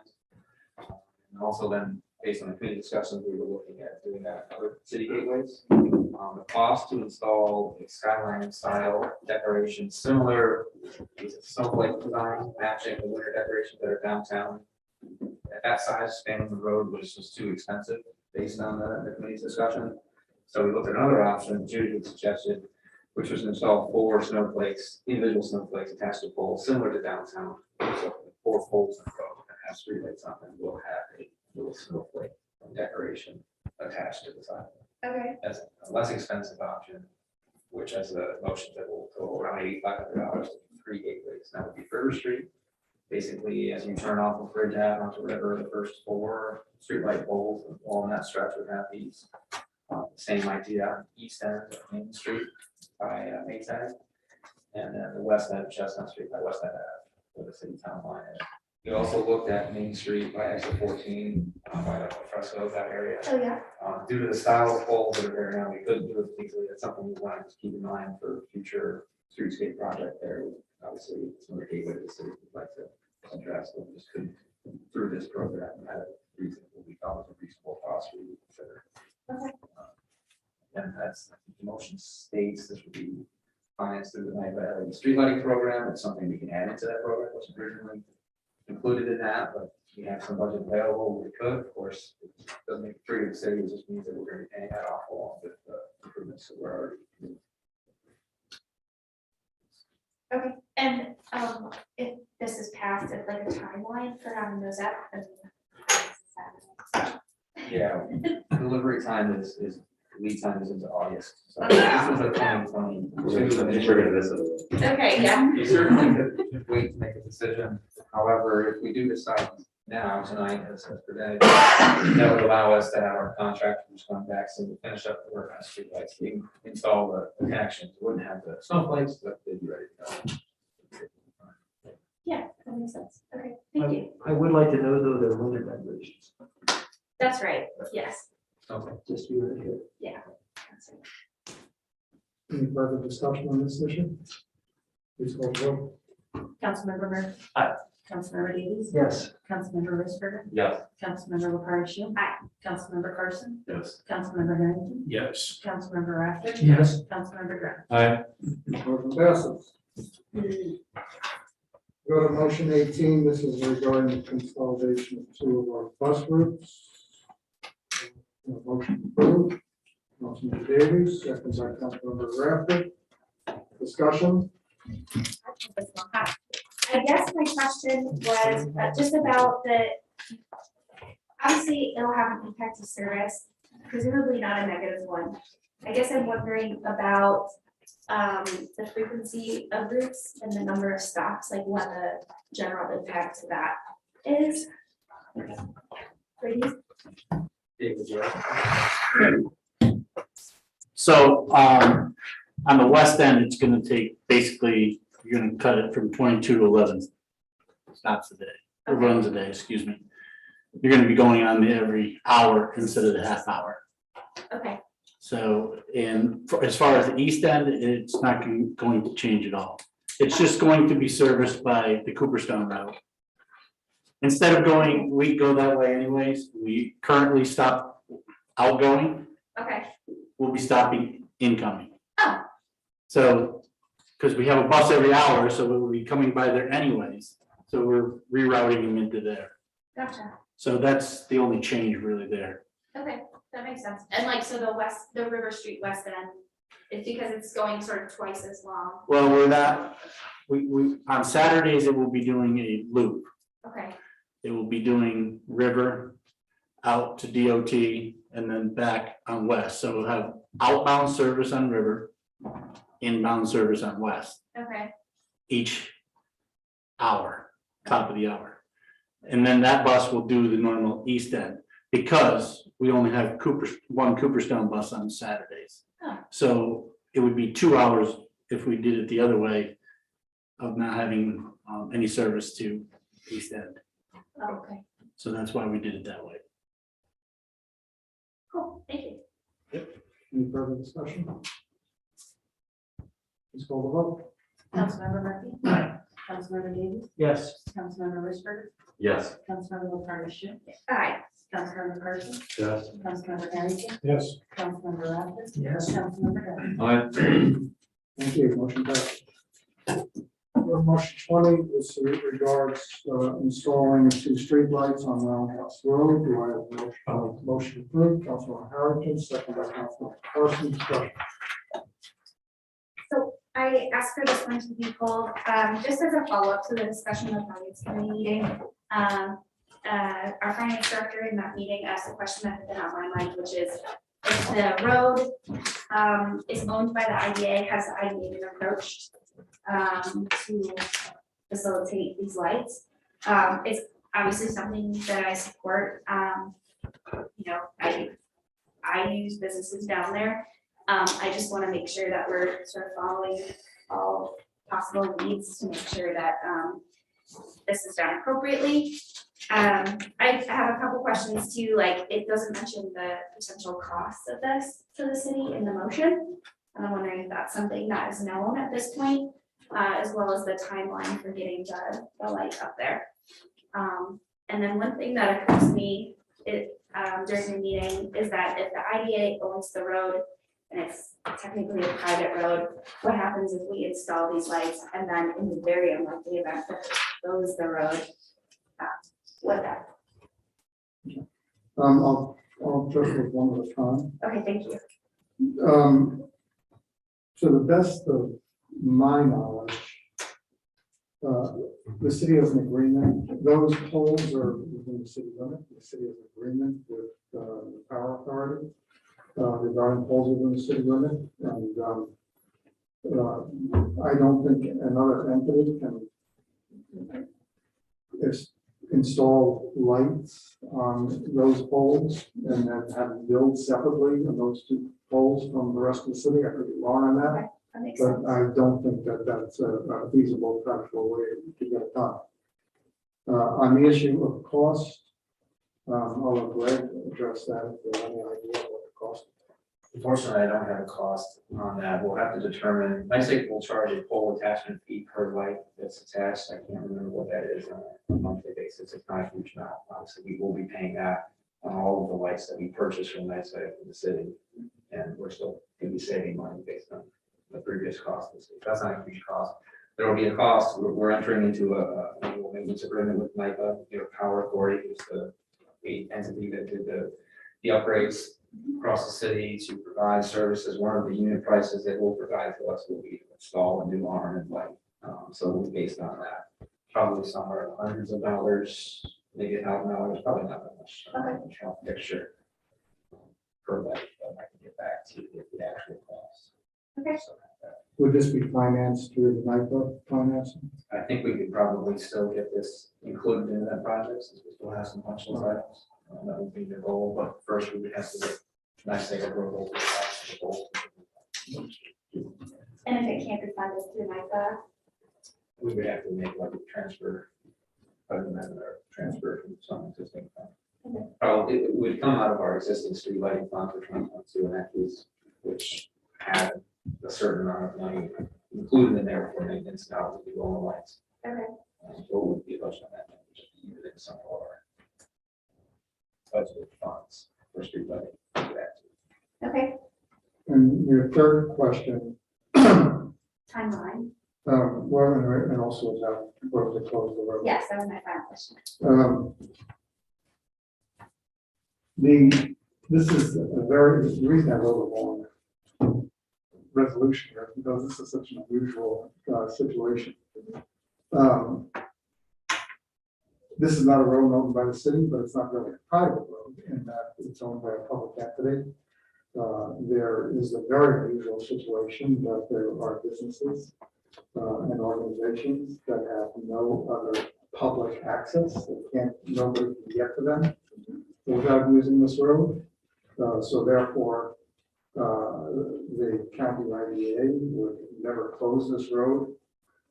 Their intent, their long-term intent is not only to have this remain as a public access road, because you would have to shut down probably a dozen businesses and not-for-profit organizations are on the road. Once the rail yard is in partnership with the city, plans to develop it into a center for job activity, economic activity. The handshake agreement that we've had with the IDA is that once that road is fully developed, that they will pay the money to bring that road up to city specs. At which time the city would agree to assume ownership of the road. We won't assume ownership. They'll have to give us the road today, but we won't take it in its current condition. But their agreement is once they have some money coming in, because they're selling the parcels or renting the parcels, they would then invest in the millions of dollars it's going to cost to bring that road up to city specs. And ask the city to take it over, which I don't see any reason we would not do that, and then we would be responsible.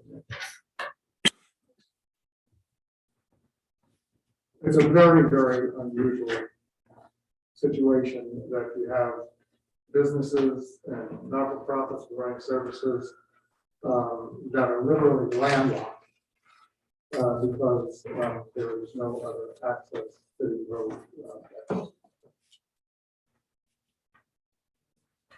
Timeline is not that question. I don't know. Greg. I can't say for sure, we would have to, so the paper is nice to get a full process that, so we have to be on their end. So it's based on the contract. So I would say that months. Okay. A year. Okay, cool. Councilman Murphy first. This is a quick question for Greg and I guess Dave Merzig. Just referring back to your email, I just wanted to confirm that, and I might have missed an answer, but that your concerns were addressed, because if there were any legal questions, I'm sure that will square away.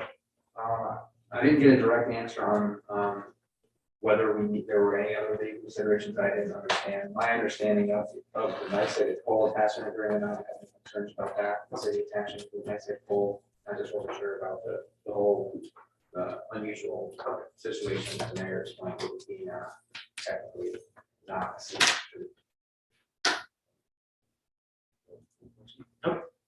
Councilman Risberger. Yeah, I'm not crazy about approving paying for lights on a road that we don't own. But, I mean, I certainly see the need for it, so I'm looking at, as far as the road condition, since the road itself is tied to the city, taking ownership of the road and dealing with the lights. We did the $20,000 upgrade 2 years ago. What's the condition of the road now? And my only fear is that point where the IDA says, you know what, we have enough money here, we can now upgrade this road to a point where the city will take it over. What if that point never comes? Or what if it comes in 15, 20 years from now? And like, are we gonna be approached in another 2 or 3 years to spend another 20 grand on that road? Well, that's a good question that nobody can answer. Certainly the council is under no obligation to spend that money a second time on it. And, you know, if that day never comes when development happens, there'll be a sad day. But the IDA has millions of dollars invested in that project. They bought that property, paid a lot of money for it. They own it. They are marketing it. So they have some very, very large investment there. So they're motivated to make it happen. I think it's a question of more of when than if. We could see progress in a year, we could see progress in 10 years. We don't.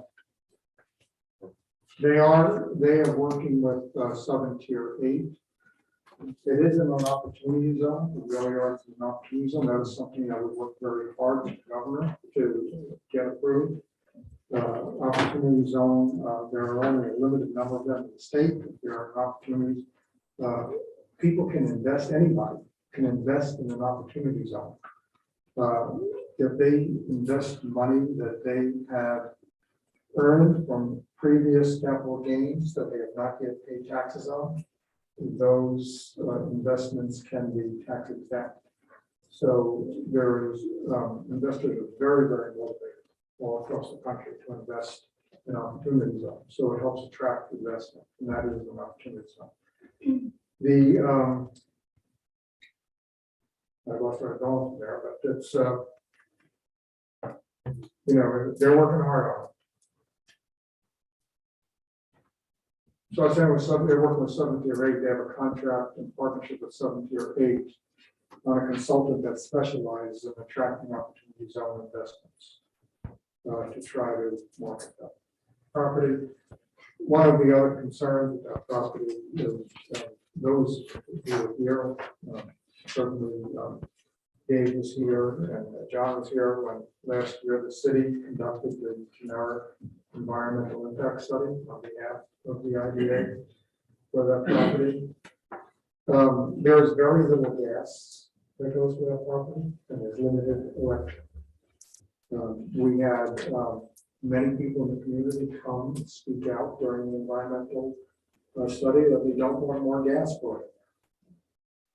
You know, for environmental reasons, we don't want to expand the use of gas to a large extent. The IDA heard those concerns loud and clear, and their goal is to make it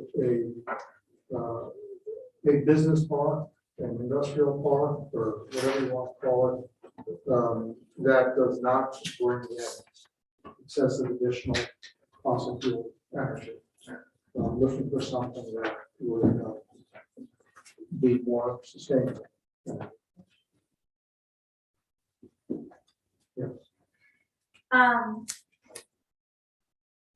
So I can see the need for sure as someone who frequents businesses down there and the desire.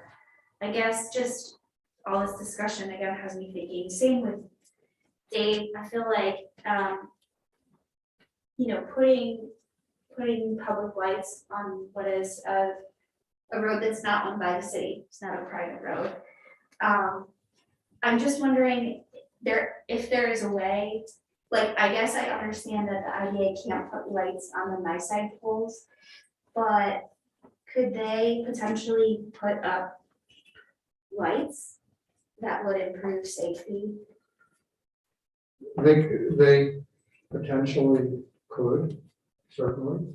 Cause like, I get why we wanna do this, I just feel like if at this point, you know, to Dave's point, they're working toward this goal and we're doing all these things, you know, out of, in good faith and the desire to see that development grow, but I would love to see the IDA also sort of do what it takes in order to make sure that their businesses have what they need.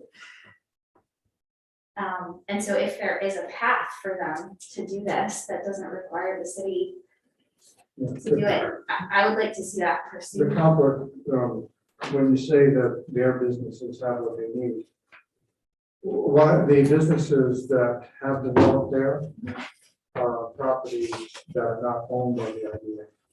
So the IDA bought 75 acres there, but they did not buy the entire area. So the businesses that have developed are on privately owned properties that are not, owned by the IDA. So the IDA does not feel any sense of responsibility to those businesses because that is not on their property that has been developed. They are not, it is not part of their project, it is not part of their development. So they're not inclined to spend money on that because it's not part of their project. My feeling is the simple thing to do, and in my opinion, the right thing to do in terms of keeping people safe, people in the city that are going down there, they're using important services. It's dark, there's a lot of gear, down there. The traffic's increasing, which is a good thing, because there's activity there, and we want activity. And people are making money, people are getting needed services. I feel it's the right thing to keep people safe. The relationship, with the IDA, we have a good relationship with the IDA, but it's very weird down there that the businesses that are established there are not part of their project, but they're on properties of the IDA. Okay. It's complicated, That's complicated. to say the least. Councilman Carson? So this is in the fifth ward. These parcels that are down there are tax-paying commercialized businesses with plenty of different diverse services, as what's alluded within the motion. I agree with Gary. I believe that this is the right thing to do. I can give you a couple of examples that right around the corner on King Street, we already have one of the lights installed. We also have a light installed on Roundhouse Road right at the very end at the intersection of 5. So in this particular case, we're talking about installing 2 more lights for the benefit of not only the businesses that are down there paying taxes, but also the general public, which there's a lot of general public that's going down there every single day. Councilman Harrington? A lot of what I was writing down has been said, and I understand the concerns. But I also look at it as investment in our future. We're trying to get businesses to come in, we're trying to market the area. I think that if they see if the city's willing to invest in it, take a chance, I think that will speak volumes for getting people to at least start looking at that as a development. I think it's a win-win situation. And also coming from a safety background, I think our fire chief, myself, Lynn, have been in the services. If one street light saves one life, I think it's well worth it. So that's why I'm gonna vote for it. Any further discussion? Please call the roll. Councilmember Murphy? Aye. Councilmember Booth? Yes. Councilmember Whitaker? Aye. Councilmember LaFrentine? Aye. Councilmember Carson? Yes. Councilmember Harrington? Yes. Councilmember Rath? Yes. Councilmember Down? Motion passes. Thank you. Let's go to motion 21. which was coming out of finance committee, I think this goes to general discussion, motion of the council to consider 2022 fee schedule as presented. Do I have a motion to approve? It's moved by Councilman Murphy, second by Councilman Davies. Discussion.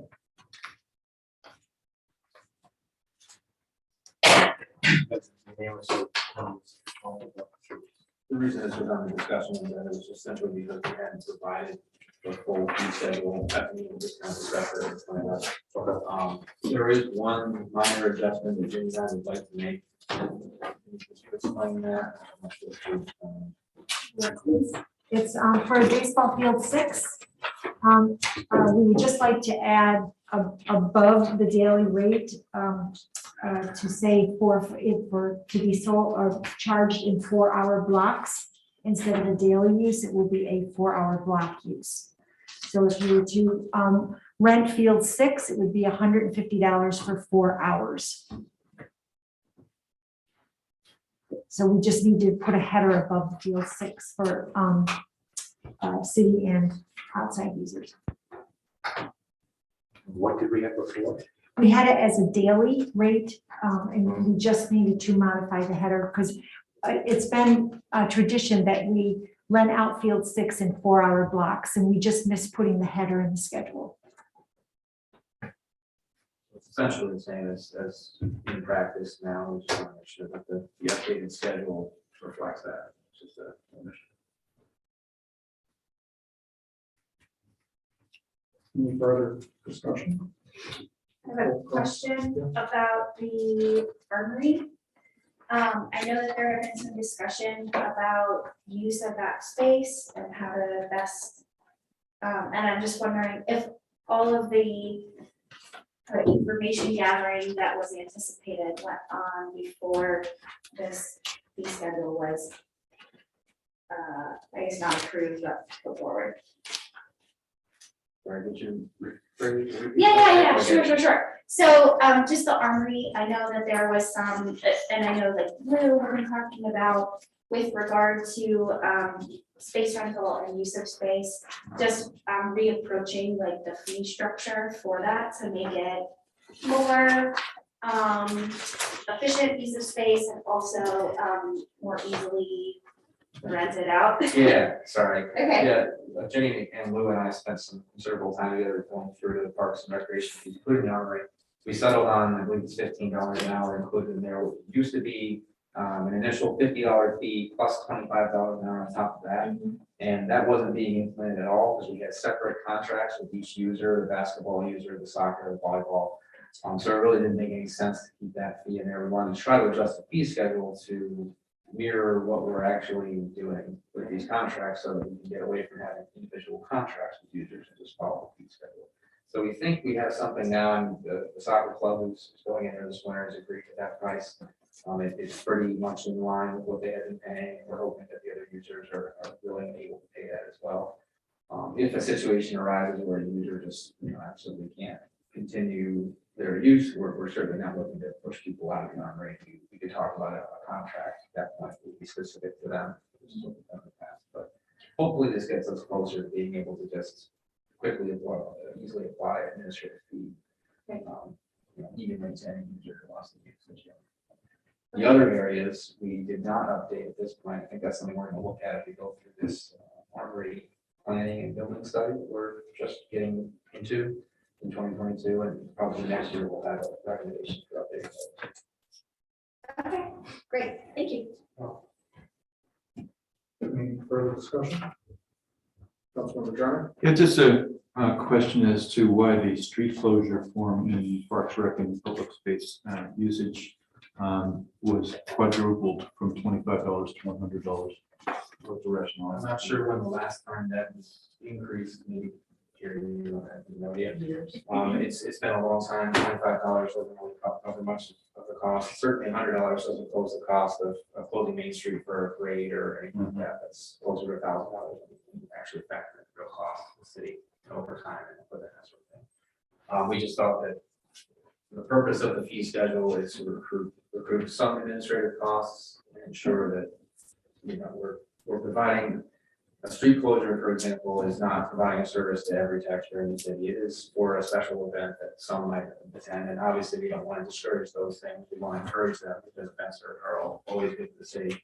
We're trying to strike a balance. We think 25 is pretty low, haven't increased in a long time. We don't think $100 is unreasonable for a street closure type of event. So we'll just for that. Oh, that's fine. It just seemed like such a huge jump. I just wanted to have the background on that. Any further discussion? Please call the roll. Councilmember Murphy. Aye. Councilmember Davis. Yes. Councilmember Leesburg. Yeah. Councilmember McCarthy. Aye. Councilmember Person.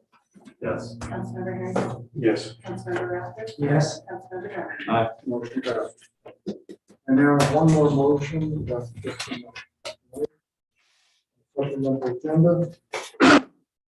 Motion of the council authorizes the mayor to execute an amended contract for assessor services with Richard J. Maxwell of Utica, New York, for the period from January 1, 2022 to March 15, 2022, for such time as the city can obtain successor assessor in the amount of $1,500 per month, as reviewed by the city attorney. Do I have a motion, please? Councilmember Murphy, do I have a second? Councilmember Brennan, discussion. So we had discussed that we were going to be doing a partnership with the county. That is in process. There's negotiation going on. It looks positive. That certainly hasn't finalized yet, but we're hopeful that that will be done. But as mentioned at the last meeting, there's a process that has to go through that certainly won't take place by January 1st. Could it take place by mid-January? Possible. Could it take place by February? Possible. But it's okay. Greg, anything you want to add to that? Okay, well. No, I'm sorry. So, I know that we need to do this, and I'm only asking for like the budgetary question, just because we're going into 2022.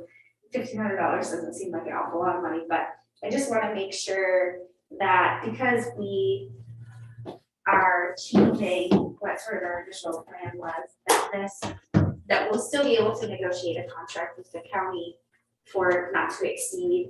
That is the stipulation that we have stated to the county, that we do not want to spend more money than we have spent it and have budgeted. Okay, and that will still, that will still be, you think, doable with the 4,500 taken out of there? Again, I don't know that we Well, have any keep choice, but. in mind that if we contract with the county and it starts March 1st, we're not going to pay the county for January and February. Right, So it's $1,500 the money saved. okay, Maybe if I could jump in here, the real reason for this is because it was found out when we were at the point where we were negotiating with the county that there's a provision in the real property tax law that says we can't enter into it if we already have a assessor. We have to pass a local law to essentially abolish the position. So the county, it was illegal for the county to negotiate with us until such time as we passed a local law saying that we wanted to get rid of our local assessor and wanted to enter into negotiations. But that's really why we've locked over. If that hadn't happened, then we probably would have, instead of this contract, we had a contract with the county proposed, but we don't, because the time just didn't work out. So, and this is currently half. This is 50% of what the current contract is for the current assessor. oh, great, So it's a 50% discount. He's kind of helping us, so we're in a tight spot, and we still need an assessor if something came up. that's nice, thank you. Okay, and it's within the budget, which was my initial question, so I appreciate that, thank you. Councilmember Carson? So approximately how many hours are we going to expect him to be available for us? He's going to be available on an as-call basis.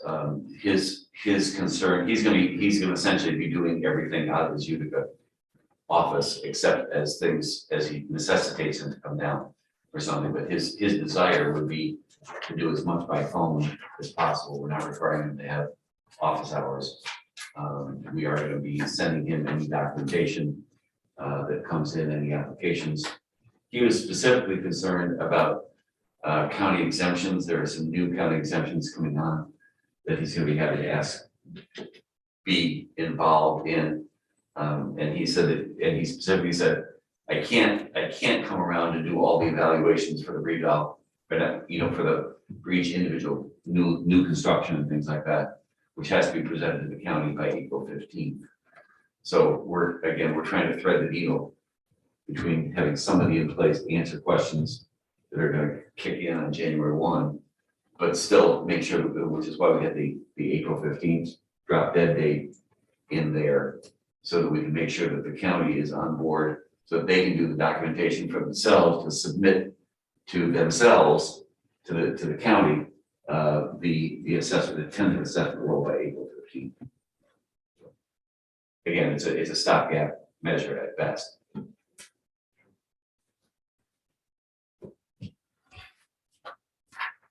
If there's no further discussion, please call the vote. Councilmember Lippy. Aye. Councilmember Davies. Yes. Councilmember Roosevelt. Aye. Councilmember McCarthy. Aye. Councilmember Person. Yes. Councilmember Henry. Yes. Councilmember Raptor. Yes. Councilmember Day. Motion passes. Thank you. And that concludes the motions on the agenda. My time for a few comments. First of all, I want to thank the council for the recognition of the tonight. I appreciate it. In 10 days, Mark Jernick will be taking over as mayor, and I just want to say that I have greatest confidence in the job that Mark is going to do. I think he's worked hard to prepare himself for it, and I'm very confident that he's going to move the city in the right direction with all of his passion for the city of Oneonta and the skills that he has. You have my best wishes, Mark. For me, being mayor has been an incredible honor, and I want to thank the people of the city for entrusting me with that honor. And it has been a privilege to work with, as I said before, 21 different council members. I didn't always agree with every one of them on every issue, but I never once had a reason to feel that any one of those council members was doing this for any but the right reason. Every one of them was there because they wanted to make life better for the people who call Oneonta home. Whether it's the people who are here today or the people who will be here in the future. It has also been a true pleasure to work with the city staff. They have, on so many occasions, have amazed me in their dedication, in their hard work, and how much they care, and how much they get done. Now, I want to thank them for working with me, even on times when I know it was trying. But, many years ago, I learned that highly successful organizations and businesses strive to delight their customers, not just serve their customers, delight their customers. And in order to do that, it requires a sense of urgency, it requires a sense of accountability, and it requires a willingness to always try to find a way to say yes. And I will admit that sometimes my patience or tolerance for not having all of those at all times is sometimes not what it should be. But that said, I want to talk a few minutes about what really has been accomplished here. 6 years ago, when I took office, as Russ said, as Dave said, the city was hurting. It was in a time of chaos. Mayor Miller had passed away almost a year ago. There had not been a mayor. Russ did step up as acting mayor. And at that time, he had no desire or aspiration to do that, but he did. The city manager had been asked to resign only several months before I took office.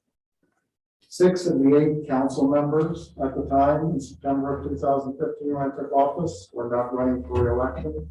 The only 2 that were brave enough to stay here when I took office was Dave and John. And the number of department heads that were leaving was high.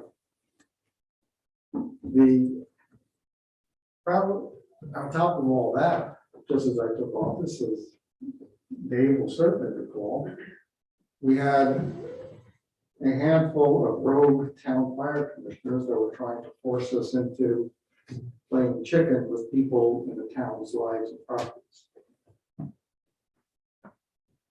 And probably the worst of all was that there was a general sense in the city that our best days were behind us. And I think that was probably, we're in a lot of ways, it was a painful time. But since that time, what I think I'm most proud of is what I've seen develop here in our city leadership team within our departments. You know, there's almost no department head. There's maybe 1, 2 at the most who were in their position when I arrived here. We have created an entirely new team. And Katie, I've worked with many, many human resource directors, and Katie's the best of the best. And she has really changed the culture of the organization. And I want to thank her for that. Judy, when I got here, the city had, I think, 2 small grants, and I was getting calls every day complaining that we weren't managing them. Judy has since then had to manage probably, I'm going to guess, $50 million in grants. And she's done that single-handedly with great expertise. Kerry has dragged us into the 21st century. We were living on the fax machine when I got here in 20. That's how bad it was. Jenny, we can always sleep at night because Jenny knows where every penny is. And if she doesn't, she stays up all night looking for it. So we never have to worry about getting in trouble. David O'Taylor was here a little while before. He has taken only out the public transit up 3 levels since he got here. And he's struggling, you know, with the difficulty in finding bus drivers, in getting us through COVID, you know, and all we had to deal through. He was just amazing. What a job that he's done. And Greg, of course, newly installed as our city administrator, is going to be the face of the city for many years to come. And I have high expectations of what he will do in that job. Stephen has taken code enforcement up to another level with his innovative ideas, and his heart is in it. His heart is really in making Running a better place through code enforcement and development of the city's codes. And Chief Knapp, Chief Ritzenberg, who was here earlier, came in the hard times and really steered our public safety departments in the right direction. And I even want to mention Chris Allegra, who came in when the wastewater treatment plant, which is a complicated operation, was having some hard times. And the first thing he had to do was see it through an $8 million renovation. So all of these people have been hired within the last 5 years into their positions. And I just want to thank them because they're truly a championship level team that we have here, and we're very lucky to have them. They, working together with the council, you know, have accomplished a lot.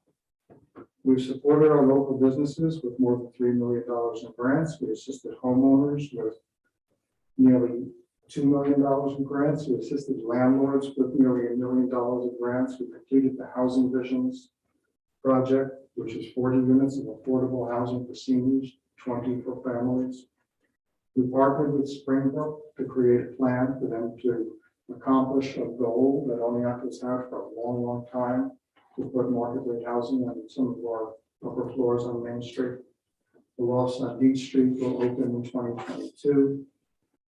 We have a plan for our municipal parking garage to be renovated and construct a transit hub. And every single dollar in every one of those projects has had to go through Judy's hands at least twice in both directions, coming in and going out as well as. It's an incredible job to be done. We've developed a plan for police reform that has been embraced by the police chief, the police department, and the people of the city. There are a lot of communities in the state that can't say that. And I want to thank Luke because he was a big part of that project from day one and put a lot of sweat, blood, and tears into that one. Really worked hard on it.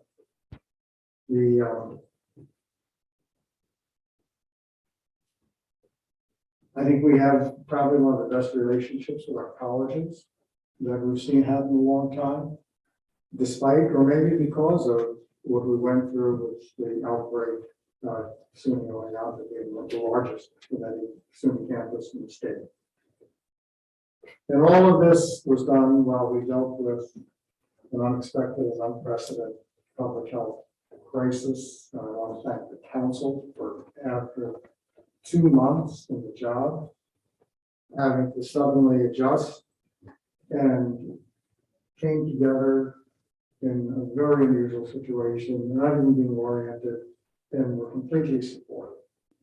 Our Survive and Thrive efforts received statewide attention, and the way the staff came together in March of 2020 was phenomenal. I mean, we were hit by something that we didn't know how to deal with. Nobody knew how to deal with. There was no help to be found. I was saying at the time, if we were hit by a tornado, there'd be help coming from all over the state. But because every community, every municipality, everybody in the country and the world was dealing with the same thing, there was no help. And we had to figure it out on our own. Diane provided a lot of leadership. And Reg and Katie stepped up. I was on the beach in Hawaii. They stepped up. And it just, everybody just came together. It was just really phenomenal to see, and the people of the city came together. So, I'll never forget that. But ultimately, I think our greatest accomplishment is that together, we created a bit of optimism. As I said, when I took office, there was a sense that our best days were gone. Every single day, somebody would come up to me and talk about the good old days, shopping at Brazil's on Thursday night. And those were good old days. But they're not coming back. And we need to go in new directions. And today, I do hear people talk about a bit of optimism that we're going in the right direction. And I think, to me, that's been our greatest accomplishment. As the city of Oneonta not only has a glorious past, which it does, it can have a promising future. So I just want to thank everybody for their job in getting us to a tipping point. And I have the greatest confidence that as a team, the council, the department heads, will get us further down the road and see lots of new success in the years ahead. And I wish more.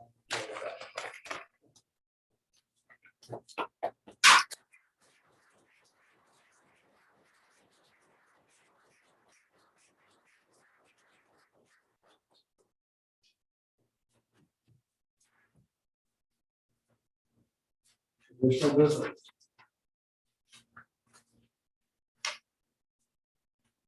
Correspondence.